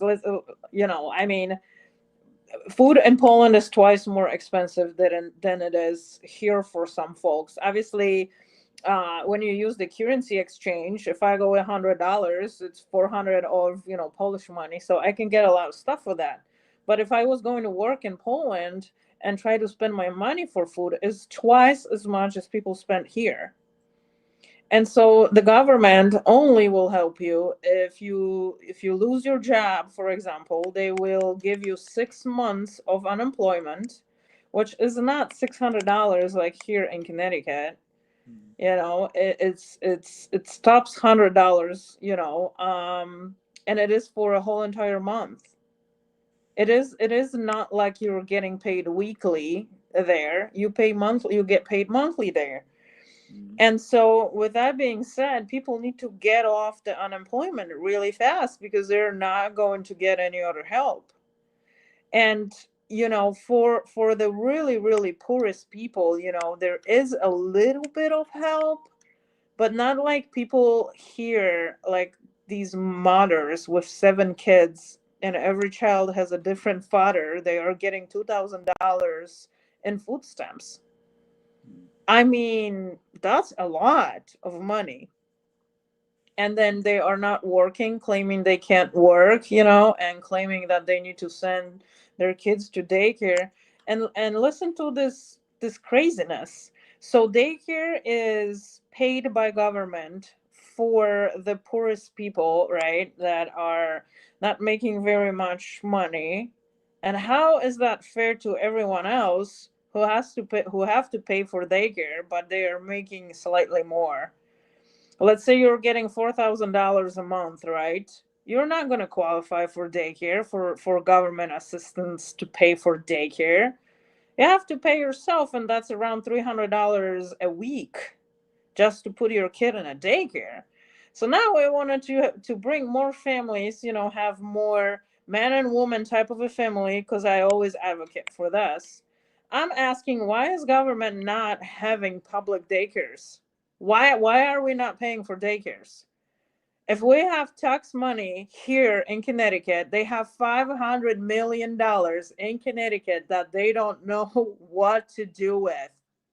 Okay, they are trying to give Republicans, I heard, they're trying to give that in tax credits for homeowners. Instead of $300, they're trying to give $1,000. I said, freaking spend it for daycares. What is wrong with you? Like, let these people, give them an opportunity to, put their kids in daycares and go to work. If we have no opportunity to have our kids going somewhere and being taken care of while we work, that's a big problem. This is why people don't work, because if you have 2 kids, who can afford $600 a week to pay for daycare? Can, Like, can I, it's can I crazy. And speak, then another $600-700 a month to pay your real estate taxes. can I speak to That's this? already 3 grand. Go Okay, ahead. so I have 5 kids I raised. No child support, no government assistance. I had to work. I negotiated in 2003 my first remote from home job because as a mom, I was paying more to my mother's helper, and I would lose hours at work because of kids getting called and needing to pick them up and this and that. And so I was paying a mother's helper. It was expensive. And so I negotiated out a work from home situation. And that's not impossible for these people to do. You just have to treat your kids like, hey, I'm working, try not to disturb me. I'm in a meeting. I have a meeting. So, like, as far as that goes, it can be done. I mean, there's a lot of work from home jobs. They give. No, there actually isn't. I'm sorry, Marsha, but I tried. I really tried super hard. Much, but yeah, I've had work from home jobs for the last 25 years. It depends on your field, I guess, like what you do. But in Okay, let me there's ask a you, lot. do you have education for what you're doing? Yeah, I was a single mom of 3 kids, and I went to college while I was working 2 jobs and going to school, so that I could Yeah. support my kids and my family, right? So that can be done, right? I mean, It I can be, guess, but I'm gonna tell you that it's extremely hard to get a work from home job, especially if you don't go out and better yourself and get certificates and stuff right. like that. Connecticut is not necessarily a state that wants to hire people from home. And I can tell you that because I tried for 6 months to find a job that hires from home. And I sent at least 1,000 resumes to different companies that hire all over the United States, hire in Connecticut, which was CVS, and many of them. But I do not have education, and I don't have education here in United States, and that's a problem. So if So, I had a child, and because of my profession, I clean houses, right? right, right. I would have to put my kid in a daycare, and I wanted to advocate for everybody who has a situation like I do, and tried looking for home work from home. I didn't find it. I tried for 6 months, and there's only long enough that you can really look for that type of job because you want to stay with your kids and all that. And it did not happen for me. So what do we do with that? We I have, get it that things may be possible, but don't they have subsidized programs for childcare here? I don't know because I don't usually qualify for anything with my income, you know? See, that's the part, you're in that gap, right? Don't make enough, but according to them, you make too much to get assistance, right? That's the hard place to be. A lot of people are in that spot, So right? no, actually, they have care for kids here in New Britain, and I've heard that they ran out with spots for kids already a long time ago, and the line is about like 2 years to wait to put your kids in that program. So I want to know, like, what am I supposed to do if I'm having a child? I have to go to work, right? Because I'm a single mom. I make $4,000 a month, and now I have to pay, you know, Yeah. $1,400 out of that monthly for daycare, and then $700 for my insurance. I I mean, gotta it's go. My ridiculous. phone's about to die. All right, okay. Before it hangs up, I just want to say goodbye. All Bye. right, thanks I for had an coming awesome on. time. You too. So I'll talk thank to you you, guys later. everybody. God bless everybody. Take care. See, so you know, Agnes, I really didn't think about the childcare issue, but it is major. It's Having huge. raised It's the kids huge. by myself with like no family around, no one to help me, because there's a lot of people out there like that who want to succeed, but they have nowhere to go to have their, and I had a job where I had subsidized daycare in 1998 or something, like really early on when I just had the kids. Yeah. And I got a raise of, I believe it was 40 cents an hour, and I lost the subsidy. And I said, I would be making more money working at McDonald's than and getting the subsidized daycare than I would here making like $13 an hour. Do you know? And I ended up going to college because the college offered free daycare. And I was like, well, I need college anyways. They're going to get older. It's going to be more expensive. But back then it was like $240 a week. But still, when you're making $480 a week, right? Back in those days, 240 weeks a lot. That's half of what you're making, right? Yeah, I know. And then not just that, but boy, some of these daycares, you don't want your kids in them, right? The cheaper ones, you know. So it is. I get it. There should be regulations, but again, I come from the country where the country itself has paid for two type of daycares. So you Okay. have the one where your kid was under 2 years old, and then you would send them to another one when he got out of diapers, let's say, right? So you couldn't send the kid if the kid was still wearing diapers, you couldn't send it to the other daycare. Oh, okay. So they would have to, they would have to split in between the very, very like small infants, super young kids into an older kid, and to be able to send to the like let's say higher daycare, you had to have your kids out of diapers. So that also would save you money on diapers because if you wanted to send them, to daycare, yeah, that's it. They have to be trained. They have to be potty trained. And I Yeah. think people here like running the freaking diapers till kids are 4 is absolutely crazy. But Yeah. anyways, like the government paid for those facilities, and it's also paid for is that my I think my micro. Okay, I think I'm going to. Yeah, so the government paid for those facilities, and they were really nice facilities with like on the park with swings for kids, and they were hiring teachers, and the daycare was open from 6 a.m. to 6 p.m. So, they were running two shifts basically. And, that gave an opportunity to parents, honestly, to be able to work. And that opportunity is not given to people here. And I think Connecticut is such a rich state that, I think we should basically start demanding this, because I believe that we need more from the government. Like this Well, actually, country or the state does not really give us much.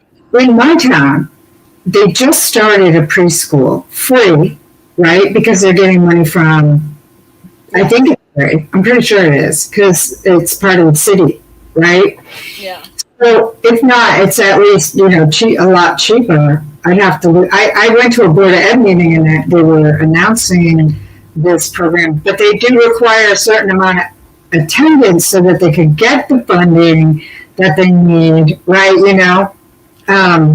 But they do have something like that here now. So, but my kids went to the YMCA here, and with the amount of money that it would cost to enroll 3 kids, the lady waived it for me for a few weeks while I was waiting on my, paychecks and stuff, because how am I supposed to work if I have 3 kids? And at that time, I was working at the college, and then I was working at a high school, right? I can't bring 3 little kids with me. Sometimes parents, that don't have, business or skills, they'll take jobs as a preschool teacher just because then they can bring their kids to work. And it's not good, because we have these God-given gifts and abilities, and we need to nurture them and grow them and have the ability to, increase on our skills, right? And when you're stuck in a situation like that, it becomes frustrating, very frustrating. Yeah. Mm-hmm. Yeah, I should really take into consideration what they're doing for childcare around here, because you can train people to work, but if they don't have any way for someone to watch their kids, and they can't. Obviously, it takes a while to get remote work, right? It's impossible here. If you don't have the education you need for certain positions, it's impossible to get a position here. Living in Connecticut, I saw other people were getting positions just because the minimum wage, everywhere else is a lot lower than it is in Connecticut. And also, no company just wants to open a branch in Connecticut to hire Polish Agnes, So it's a problem. New York, Connecticut, Illinois, and California is really problematic for getting the jobs like you're talking about, just because you have to rely only on Connecticut companies. Mm-hmm. So yeah, I will say that I had been in Arizona and had jobs from everywhere, even Canada, right? I had, business, and it was easy to work for remotely, right? But when I came here and I changed my resume and my LinkedIn to say Connecticut, it was the longest time in between contracts I've ever had. I couldn't, someone in California is not interested in someone in Connecticut, right? Yeah, but when the companies are posting the job posters and they say hiring globally all over, United States, or hiring in certain states, I would only apply to those that hire globally.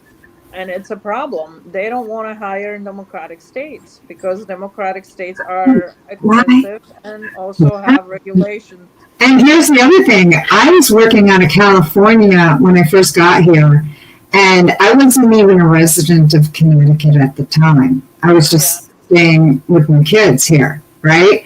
But I had to commit, the law in Connecticut is you have to file your taxes in Connecticut if you're a remote worker that is staying in Connecticut. I wasn't even domiciled yet.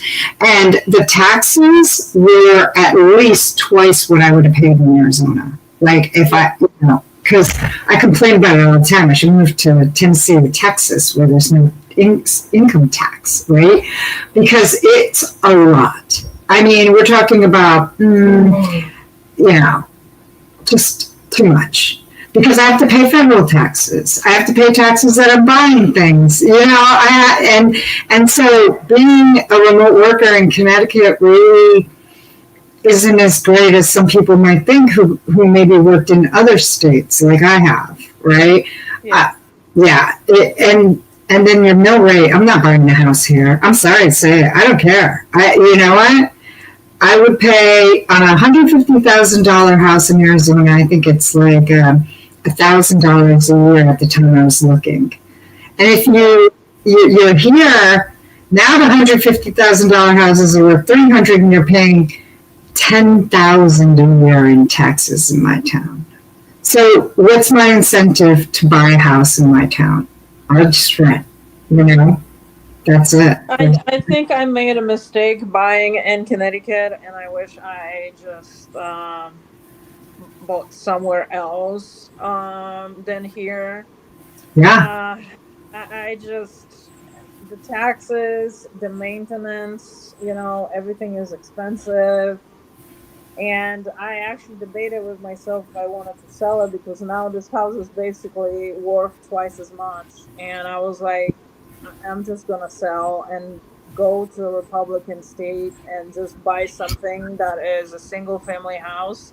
Yeah. Literally pay minimum taxes on it, and I can open a cleaning business anywhere, basically. I'm good at what I do. And So, I was from here, and then I went and I lived in a red state for a couple decades. And boy, is it different coming back to a non-red state, right? Like we had Sheriff Joe Arpaio with his big buses rounding up immigrants. Because we had a lot of crime. We had a lot of crime. We had a plane that would fly them back to Mexico, and it was a Gateway Airport. Right, the attitude's a little bit different, and the environment is much different. And there's a lot, at least in Arizona, I feel like I had a lot of people that had the same values as me, conservative, right? But not here. There's not a lot of support here. We'll flip that, would change that, but yeah, it's a much different environment when you're in a red state. It's not that bad, right? So, yeah, I've been to red states. I went to Tennessee. I really liked it. I also went to South Carolina. I really liked it there too. New Hampshire kind of swings a little bit and stuff like that, but New Hampshire is really, really nice too. I went to Florida. I like Florida. The only thing that I don't like about Florida is that it's surrounded by older people. And anywhere you go, basically to the restaurants or anywhere, people are 75 years old, and Florida is extremely slow. They drive slow, and everything is so slow. You get stuck behind, older people, and then you are just stuck there. And it kind of drove me a little bit crazy. But I have ADHD. I cannot sit in one place too long. So that's a big problem in Arizona. We have these snowbirds that come down in the winter, and you can't even get your medication. You're in line behind a dozen people. You can't get an appointment to see a doctor. You can't get into Olive Garden without waiting an hour and a half. I'm not waiting an hour and a half for pasta. They're just a lot. That's the thing. Yeah. But I don't like Florida because I'm scared of that. Maybe. Yeah. My chat says not true about Florida. Maybe depending on the time when you go there. If there are no tourists there is mostly elderly there.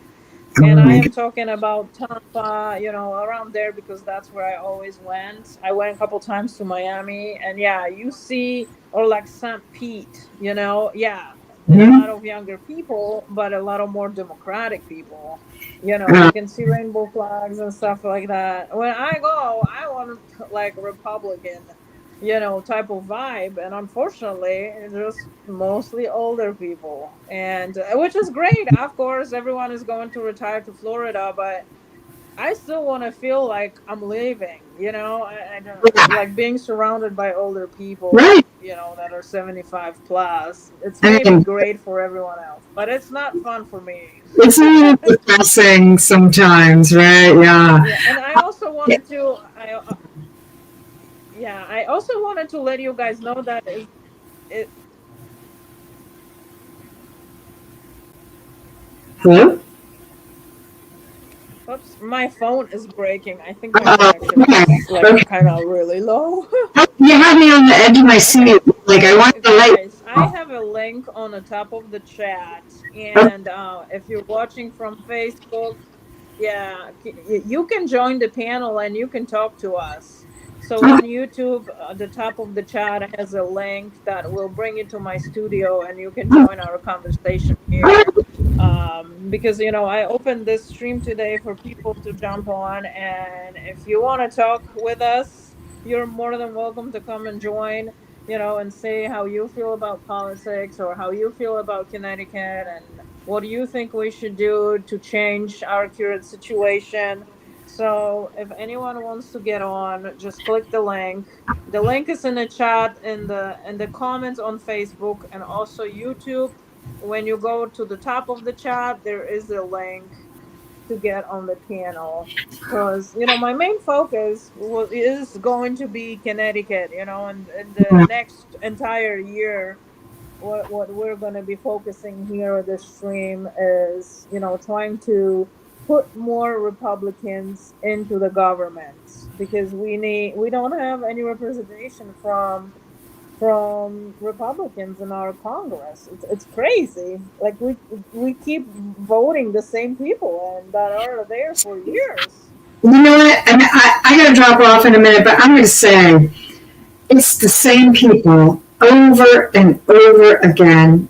And even in town, state rep, people are complaining because what are our choices? We don't have a choice. All we have is the person who has a bad record that got elected last time.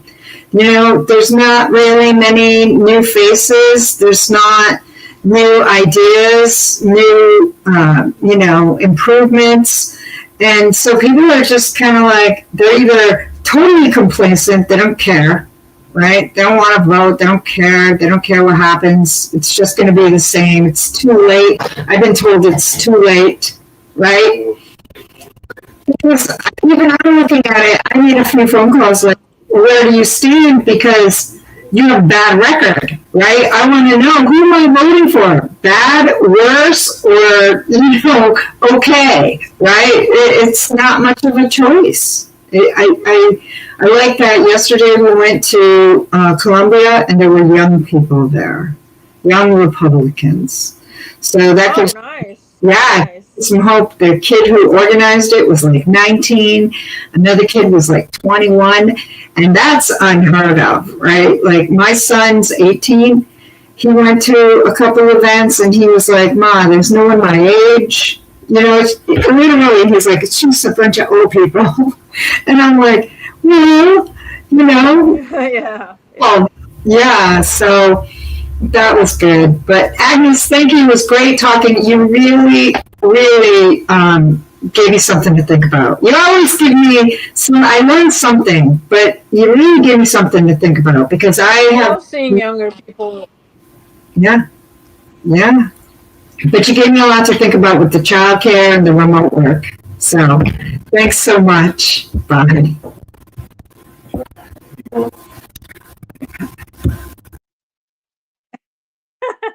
Yeah, it's tough. It's tough. Yeah, that's something that would be my problem if I had kids. So thank you, Marcia, for being here. I appreciate everyone jumping on here. I mean, I would still would love to invite you guys to join me and talk to me on the panel, so I can have more people speaking out, more people who are going to try to pass some information, and pass different views on things. So if you are here in my chat, then you can click the link that I just posted or click the link on top of the chat. And then if you're watching from Facebook, then the link is in comments and it says StreamYard. So if you click on that, you can go through the studio and be able to connect with me here. So hopefully I'm going to get someone here to talk to me, because I am currently on my phone. And unfortunately, I cannot share my clips that I have presented. But maybe if I will try to get them going on my computer, maybe I can show it to you from my phone. Let's see. Because I had this funny, I thought it was very funny clip from Joe Reagan, who spoke about Connecticut. And I was just like, oh my God, this is so funny. But most of my clips that I save, guys, are like food clips. And I always like, I'm going to make this type of recipe. And then I always forget about it, right? So let me see if I can find. No, wait, that was on YouTube. You're right, that was on YouTube. So let's see, because I can't seem to figure it out. These are guests. Layout, destinations, and title. No, I can't insert any clips in here, unfortunately. Nope. But if you're here, you can always talk to me. So get on a panel. Let's talk about some stuff. So I don't have to finish this stream, because I'm gonna run out with things to talk about when I'm here by myself. Okay, where do I find? I am on my YouTube and I'm trying to find the clip that I talked about and play it for you guys. Playlists. Yeah, here we go. Oh yeah, I got it. I found it. All right, so then the camera back. Okay.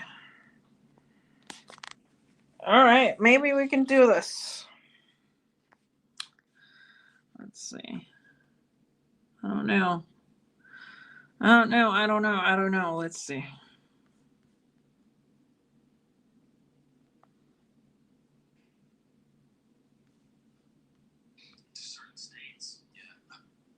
Oh, hold on, guys. Because it goes in my... It plays in my... Oh my gosh. I gotta turn off. Oh my God, like for real. I don't want these things now. Okay. Bluetooth. I gotta turn off my...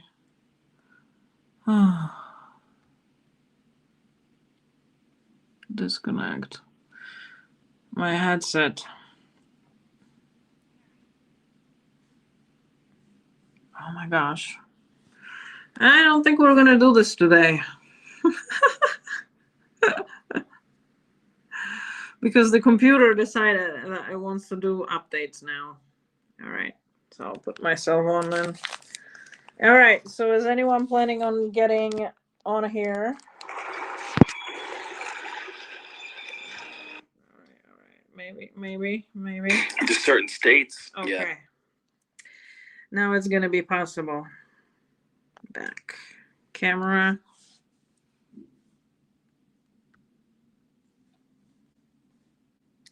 Okay, let's listen to this. I've been shitting on Connecticut for years. I'm waiting for blowback. Your shitting on Connecticut gets to me.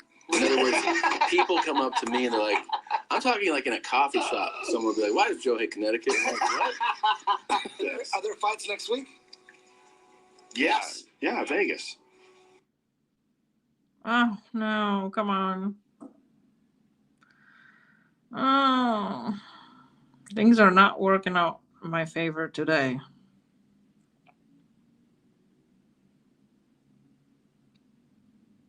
Come on. It's not gonna happen. It's not gonna happen, huh? I got too many things open.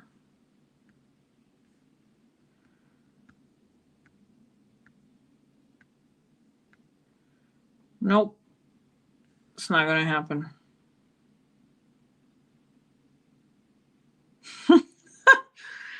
It's not gonna happen. This blows. I can't do anything today. I can't do anything today. So is someone gonna come on here and talk to me, guys?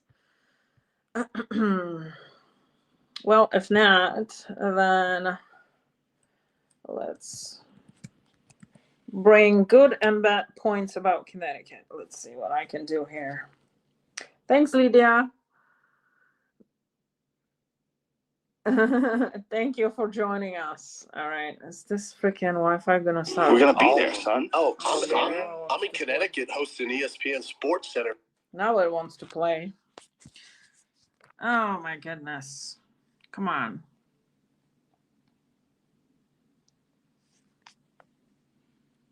All right, let's start this from the beginning.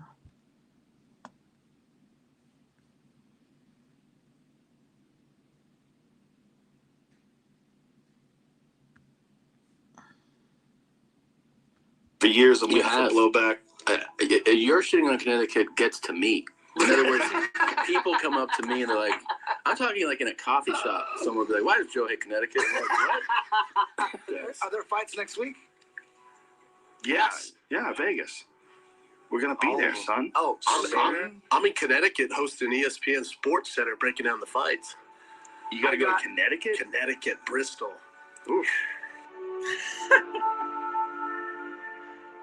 That would say, like, we're going to put a bullet in the back of your head like we did to Martin Luther King and Rosa Parks, like naming Where'd you go to off. school? Where were you? What part of the country? Stanford High School in Connecticut. Okay, that's a shithole. Yeah, it's a total shithole. I hate Connecticut. Yeah. Especially the people. Like Connecticut is a fucking strange state.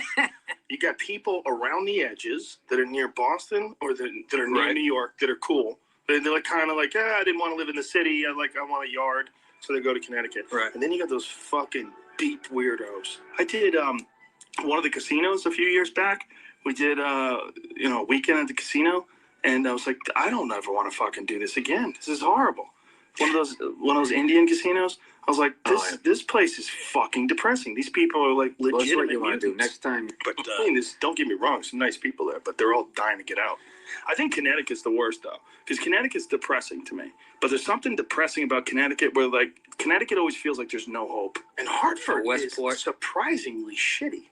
I know. You think of Hartford, Connecticut, it sounds regal. Well, I used to work all over Connecticut when I was doing stand-up. I would drive from Boston into Connecticut. I did like a lot of gigs in Hartford. I did gigs. Hartford is a shithole. It's a shithole. Well, I grew up in New England in cold country. Where?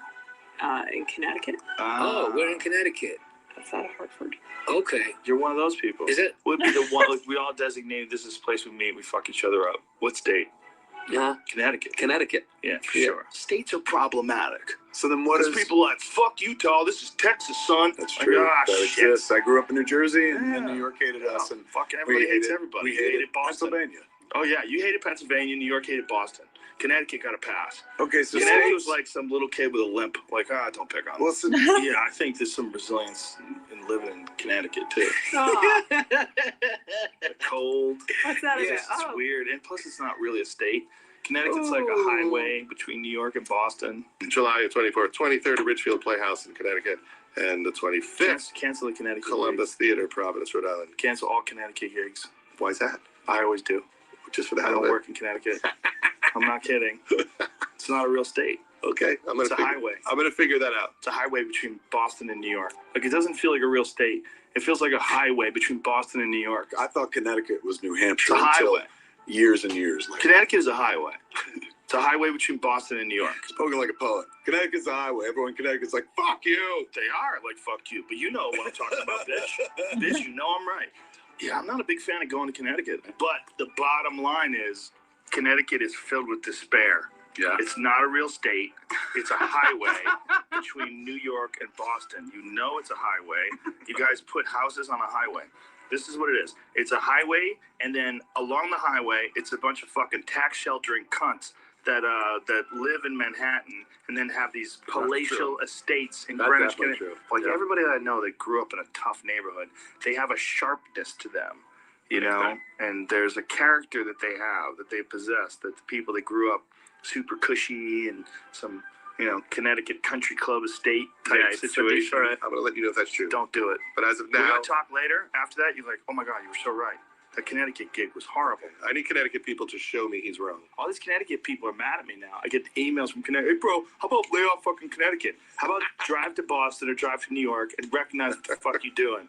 But he lives in Connecticut. It's your place to live at all.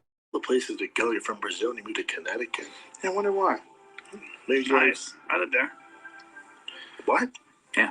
You lived in Connecticut? My parents had a house in Connecticut for 10 years. It's one of the few places I never perform. I gave up. Yep. It's an inside joke. People getting mad. People from Connecticut are sending me messages. Come on, bro. I was banging this girl once. Yeah. Back in the Disney when I was 20, and she's the first girl to ever call her pussy a cunt. Yeah. She said, I want you to fuck me in my cunt. I was like, whoa. Hello. This girl was crazy. She was one of those nether regions girls. She was like the Wildings. You know how the Wildings were in the Game of Thrones? Yeah. You know those people that lived out in the land between the kingdoms? Right. She lived in Connecticut, which is my map. That's where the Wildings live. She was just crazy. Was she really? She was so crazy. She was so crazy, I went to the bathroom once, and she gave my friend her phone number, like, immediately. This is after I'd already been having sex with her. I had sex with her that day. And she gave my friend her phone number. No. She was crazy.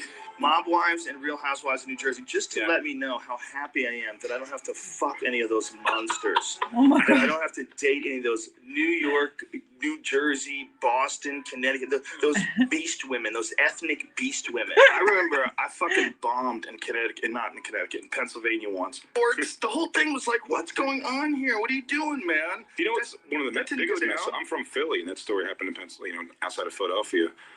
I thought it was Connecticut. That Foxcatcher thing is in Philly? It's outside of Philly. It's Pennsylvania. Oh, wow. I'm confused. But John DuPont, this unknown planet. So I'm not quick to call it Planet 9 because so far it's 20,000 times farther away from the sun than the Earth is. So I'm not sorry. You're not in the family. You're not in the neighborhood. No, you're not in the hood. No. Sorry, I'm not feeling it. It's like calling Connecticut New York City. I'm not feeling it. So your belief is that you're dealing with the Pacific Northwest primarily, and then possibly a few other spots like Connecticut? Down the backside of the Appalachia, New England states. Connecticut? Well, it could be. That's really? I don't really hate Connecticut. One of my best friends lives in Connecticut. Shout out to Tommy Jr. I don't really hate Connecticut. I'm talking shit. You gotta understand. Yeah. And by the way, if you get like real sensitive about your state, you might be a fucking idiot. Oh my God. I thought this was so funny. That was funny. Whoops. Front camera. Oh my gosh. Okay, Sundays are for NFL. Yeah, depends for whom. I don't not watch NFL. So so that's that. I had a couple other clips, but you know, it's obviously hard for me to display them like that. So that's not really going to happen, except this one because I found it really funny. I was like, it's true. Anyways, let's see what we can find about Connecticut. Tell me something good and bad about Connecticut. All right, let's see. Let's see what we can find here. ChatGPT is thinking hard right now. or my internet is slow. But like the dot is like, I'm thinking. All right, if anyone wants to get on here, if you are going to YouTube, there is a link on the top of the chat. Or if you are on Facebook, the link is in comments. I think this is my internet that is currently or ChatGPT just does not want to literally tell me anything about Connecticut. Like, look at this, guys. This is funny. Ah! I just dropped my phone. Sorry. ChatGPT, right? Tell me something good and bad about Connecticut. ChatGPT just give me the dot. That's it. There is nothing good or nothing bad you can say about Connecticut. ChatGPT is like, whatever, girl. Oh, so funny. Well, anyways, I don't think we're going to find out anything from this. Copy. Let's try again.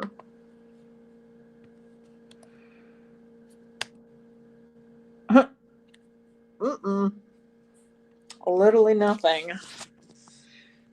Connecticut. All right, you wanted to spell from the... Okay.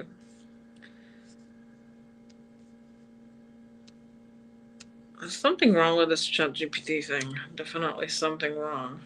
Ready when you are. I'm ready anytime. Paste.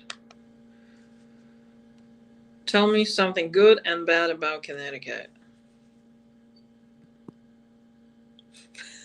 Still getting a dot. Wow. That's interesting. All right, so let's see if we can find other information about Connecticut.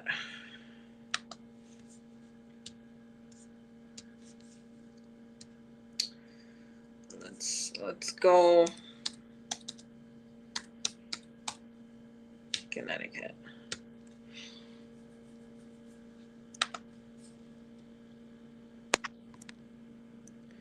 The good thing about Connecticut is you can get to New York from Boston. Yeah, that's about it, right? So ChatGPT literally refuses to talk about Connecticut for some reason. Like, it just does not want to tell me anything. Like, you don't understand what Connecticut is? ChatGPT, what the hell's going on with you?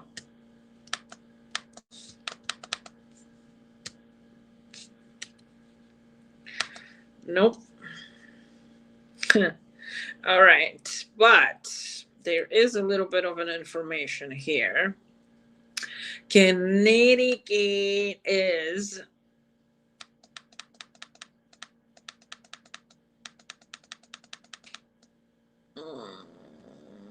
a state in the New England region of the northeastern United States. It borders Rhode Island to the east, Massachusetts to the north, New York to the west, and Long Island Sound to the south.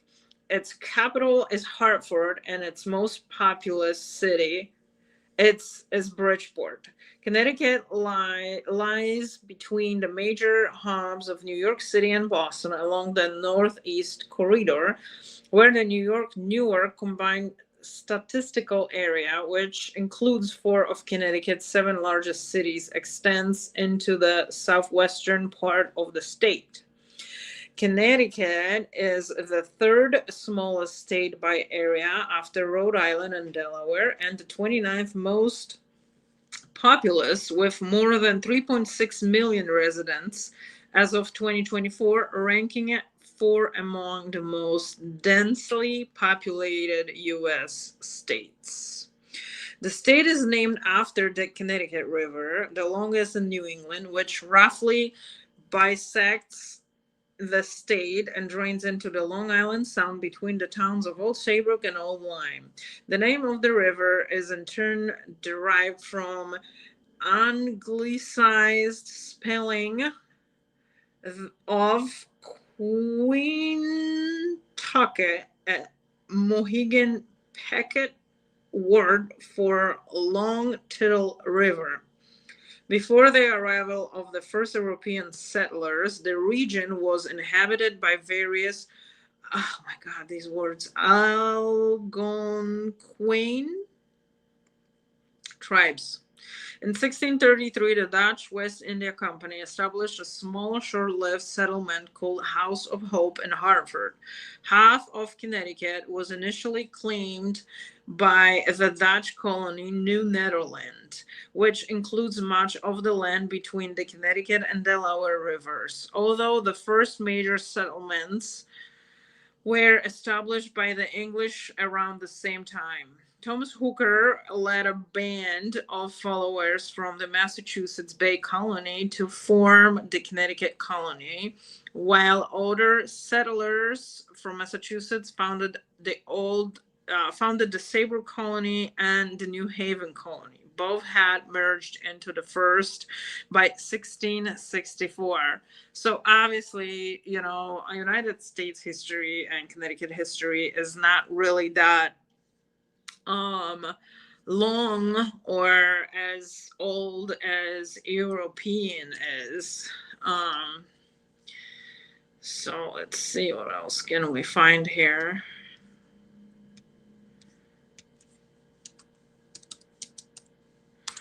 Tell me something good about, I mean,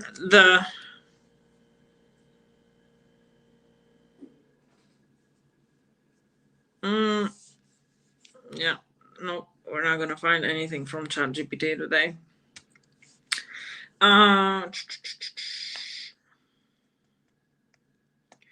Connecticut is a developed and affluent state performing well on the Human Development Index and on different metrics of income except for equality. It is home to a number of prestigious educational institutions, including Yale University in New Haven, as well as other liberal arts college and private boarding schools in and around the Knowledge Corridor.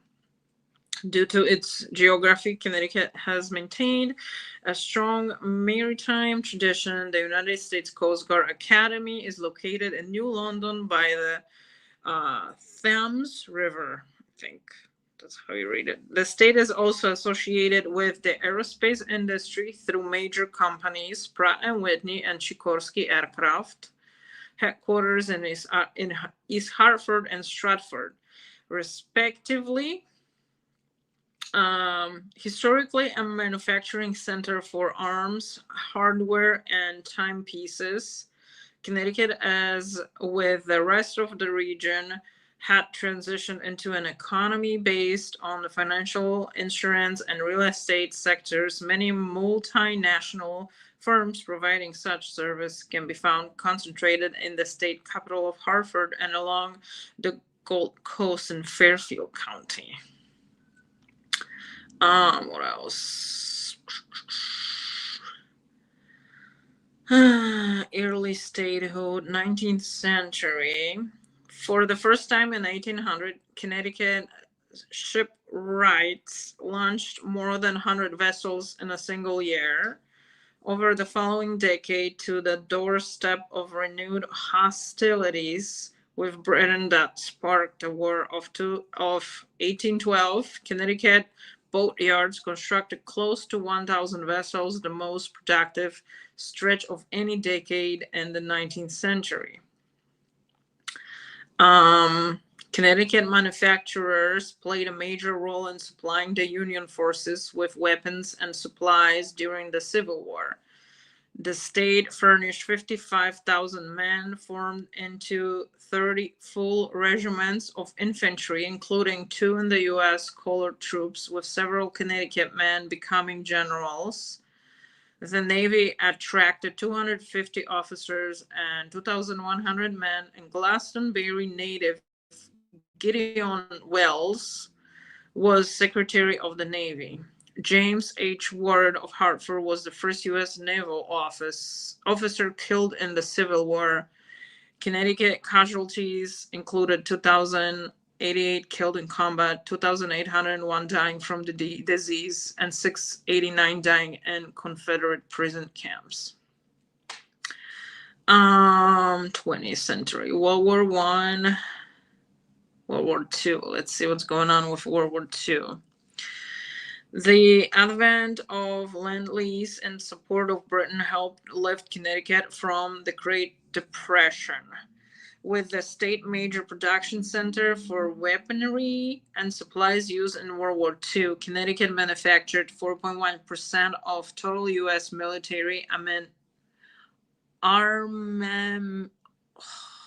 Okay,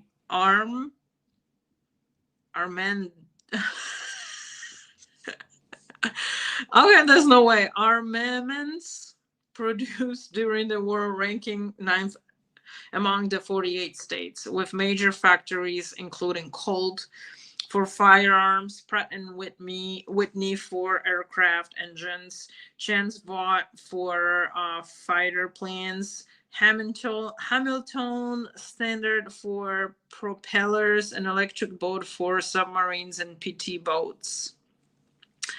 On May 13, 1940, Igor Sikorsky made an untethered flight of the first practical helicopter. The helicopter saw limited use in World War II, but future military production made Sikorsky aircraft Stratford planned Connecticut's largest single manufacturing site by the start of the 21st century. Okay, late 20th century. Connecticut's dependence on the defense industry posed an economic challenge at the end of the Cold War. The resulting budget crisis helped elect Lowell Weicker as governor on a third-party ticket in 1990. Weicker's remedy was a state income tax, which proved effective in balancing the budget, but only for the short term. He did not run for a second term, in part because of this politically unpopular move. Yeah, so this was the guy that we have to pay income tax because of.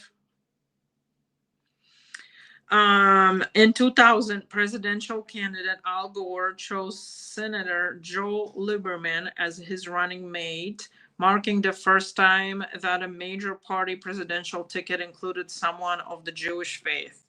Gore and Lieberman fell 5 votes short of George W. Bush and Dick Cheney in the Electoral College. In the terrorist attacks of September 11, 2001, 65 state residents were killed, mostly Fairfield County residents who were working in the World Trade Center. In 2004, Republican Governor John Rowland resigned during a corruption investigation, later pleading guilty to federal charges. Wow. Connecticut was hit by 3 major storms in just over 14 months in 2001 and 2011, with all 3 causing extensive property damage and electric outages. Hurricane Irene struck Connecticut August 28th, and damage totaled $235 million. 2 months later, the Halloween no-Easter dropped extensive snow onto trees, resulting in snapped branches and trunks that damaged power lines. Some areas were without electricity for 11 days. Hurricane Sandy hit New Jersey and passed over Connecticut with hurricane force winds and tides up to 12 feet above normal. Many coastal buildings were damaged or destroyed. Sandy's winds drove storm surges into streets and cut power to 98% of homes and businesses, with more than $360 million in damages. Whoa.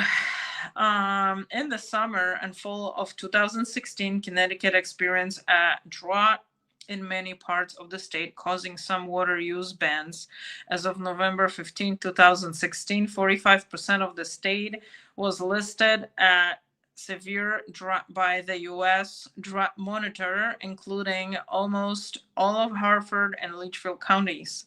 All the rest of the state was moderate drought or severe drought, including Middlesex, Fairfield, New London, New Haven, Windham, and Tolan counties. This affected the agricultural economy in the state. Okay, what else? Climate. We have all 4 seasons, flora, fauna. Okay, race and ethnicity. White, non-Hispanic, alone 63.2, total 66.6, Hispanic or Latino 17.3, African American non-Hispanic 11.4, Asian 5.5, Native American 1.1, Pacific Islander 0.1, Order 2.1. Interesting. The largest ancestry groups since 2010 were 19.3 Italian, 17.9 Irish, 10.7% English, 10.4 German, 8.6 Polish, 6.6 French, 3% French Canadian, 2.7 American, 2% Scottish, and 1.4 Scotch Irish. Connecticut is one of the most racially segregated states in the nation, with the non-white population largely concentrated in major urban areas such as Bridgeport, Hartford, New Haven, and Waterbury. In many cases, towns neighboring urban areas are sharply segregated from them. The top countries of origin for Connecticut immigrants in 2018 were India, Jamaica, Dominican Republic, Poland, and Ecuador. So these kind of folks we have here in Connecticut. Religion. Interesting. So 2014 survey of Connecticut's residents' religious self-identification showed that following distribution of affiliations: Protestant 35%, Roman Catholic 33%, non-religious 28%, Jewish 3%, Mormonism 1%, Orthodox 1%, Jehovah's Witness 1, Hinduism 1, Buddhism 1, Islam 1. So I guess Protestant and Roman Catholic are the biggest here. I don't know, Jewish 3%. I mean, I don't know about that. I think it's a lot more than this. The Jewish population is concentrated in the towns near Long Island Sound between Greenwich and New Haven, and Greater New Haven and Greater Hartford, especially the suburb of West Hartford. Yeah, exactly. According to the Association of Religion Data Archives, the largest Christian denominations by number of adherents in 2010 were the Catholic Church with 1,252,936, and Connecticut is about like 3 million people. Economy. Taxation. Okay. Tax is collected by Connecticut Department of Revenue Services and by local municipalities. As of 2012, Connecticut residents had the second highest rate in the nation of combined state and local taxes after New York at 12.6% of income compared to the national average of 9.9%, as reported by the Tax Foundation. Before 1991, Connecticut had an investment-only income tax system. Income from employment was untaxed, but income from investments was taxed at 13%, the highest rate in the U.S., with no deductions allowed for cost of producing the investment income, such as interest on borrowing. In 1991, under Governor Lowell P. Weaker Jr., as independent, the system was changed to one in which the taxes on employment income and investment income were equalized at a maximum rate of 4%. The new tax policy drove investment firms to Connecticut. As of 2019, Fairfield County was home to the headquarters of 416 of the 200 largest hedge funds in the world. As of 2019, the income tax rates on Connecticut individuals were divided into 7 tax brackets of 3% on income up to 10,000, 5%, 10,000 to 50, 5.5%, 50 to 100,000, 6%, 100,000 to 200, 6.5, 200 to 250, and 6.9 for the income of 250 to 500, and 7% above 500,000, with additional amounts all depending on the bracket. All wages of Connecticut residents are subject to the state's income tax, even if earned outside the state. However, in those cases, Connecticut income tax must be withheld only to the extent the Connecticut tax exceeds the amount withheld by the other jurisdiction. Since New York has higher income tax rates than Connecticut, this effectively means that Connecticut residents who work in New York have no Connecticut income tax withheld. Connecticut permits a credit for taxes paid to other jurisdictions, but since residents who work in other states are still subject to Connecticut income taxation, they may owe taxes, and the jurisdiction credit does not fully offset the Connecticut tax income. So I don't know if it's really that beneficial to work in another state, except of the state that you live at. I don't know. It's a question mark. All right. I don't know what the heck is going on with this. Getting like a million things.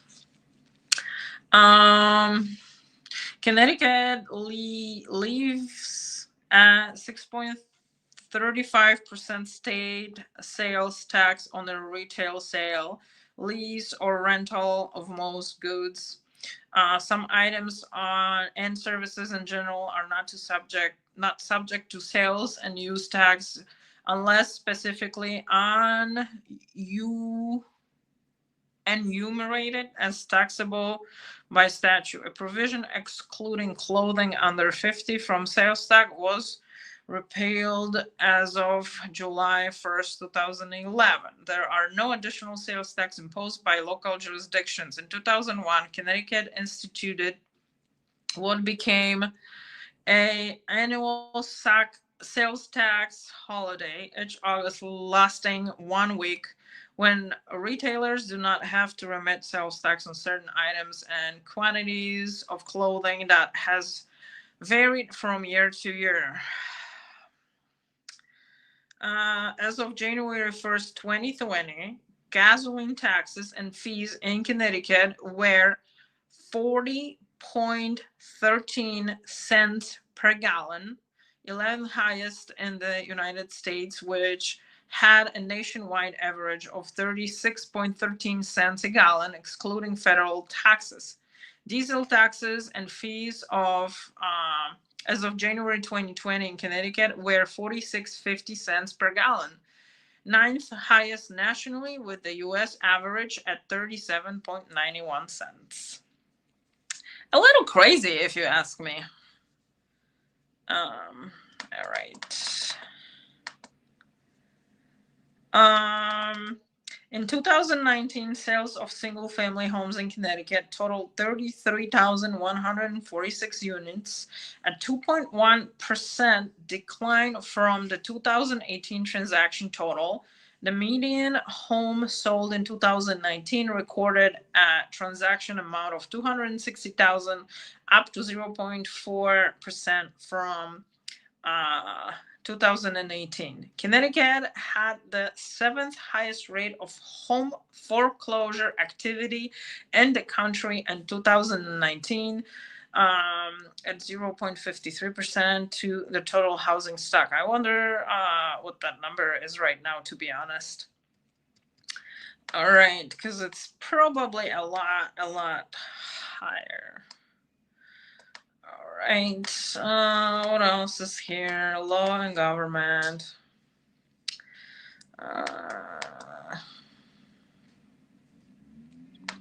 Connecticut is known as the Constitution state. The origin of the nickname is uncertain, but it likely comes from Connecticut's pivotal role in the Federal Constitution Convention of 1787, during which Roger Sherman and Oliver Ellsworth helped to orchestrate what became known as the Connecticut Compromise, or the Great Compromise. This plan combined the Virginia Plan and the New Jersey Plan to form a bicameral, I don't know what that means, legislature, a form copied by almost every state constitution since the adoption of the federal constitution. Variations of the bicameral legislature had been proposed by Virginia and New Jersey, but Connecticut's plan was the one that was in effect until the early 20th century, when senators ceased to be selected by their state legislatures and were intended directly elected. Otherwise, it is still the design of Congress. Okay.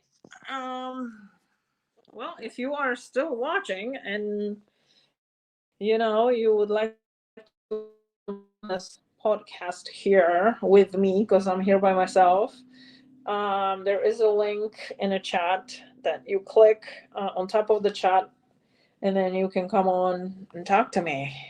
Because I'm a little lonely here and I'm running out of options with what to talk about, what's going on in Connecticut, which, it's expensive.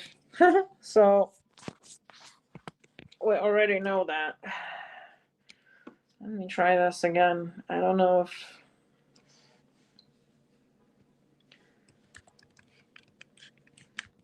if the ChatGPT does not want to work, because ChatGPT usually has good things to tell you. Connecticut.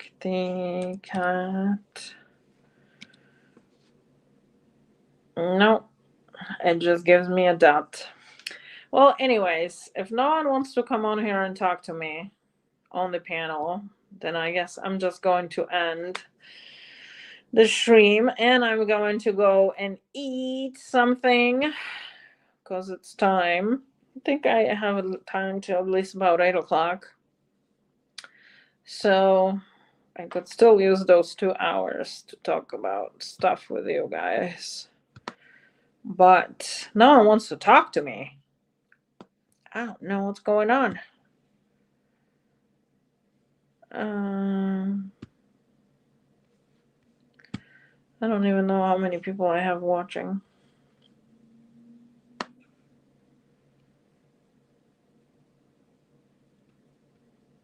10 watching. Okay. Well, I think we're just going to end the stream because I don't have any more people to talk to. I just wanted to thank you guys so much for being here. And as usual, if you did like the stream, make sure you're clicking on the like. And then also make sure you subscribe to Polish Agnes so you can come on more often. And then please make sure that you also share this stream, because what we want to do is we want to turn city red. And this is where I'm going with the stream. I would like for people to join more rallies, to join more like-minded people, and let's try to distribute this a little bit more. And for now, thank you guys so much. I appreciate you. I appreciate all my guests that came on today. Hopefully we can do this more often. I will be happy to host more streams. Like I said, I'm going to try to focus on Connecticut. But I know that we used to loved the podcasting with many guests. I am planning on coming on live again on Tuesday with another candidate, and then on Wednesday with Nick. Nick is a very great, awesome patriot who is doing a lot of rallies up in Maine, and I just wanted to talk to him about some stuff that has happened in Maine while he was actually waving his flag on the other side of the street from the No Kings protest, and it turned out pretty crazy. So we are supposed to talk about that on Wednesday. And for now, thank you so much. I love you guys. Make sure you like, share, and subscribe, and I'll see you soon in a couple days. Bye.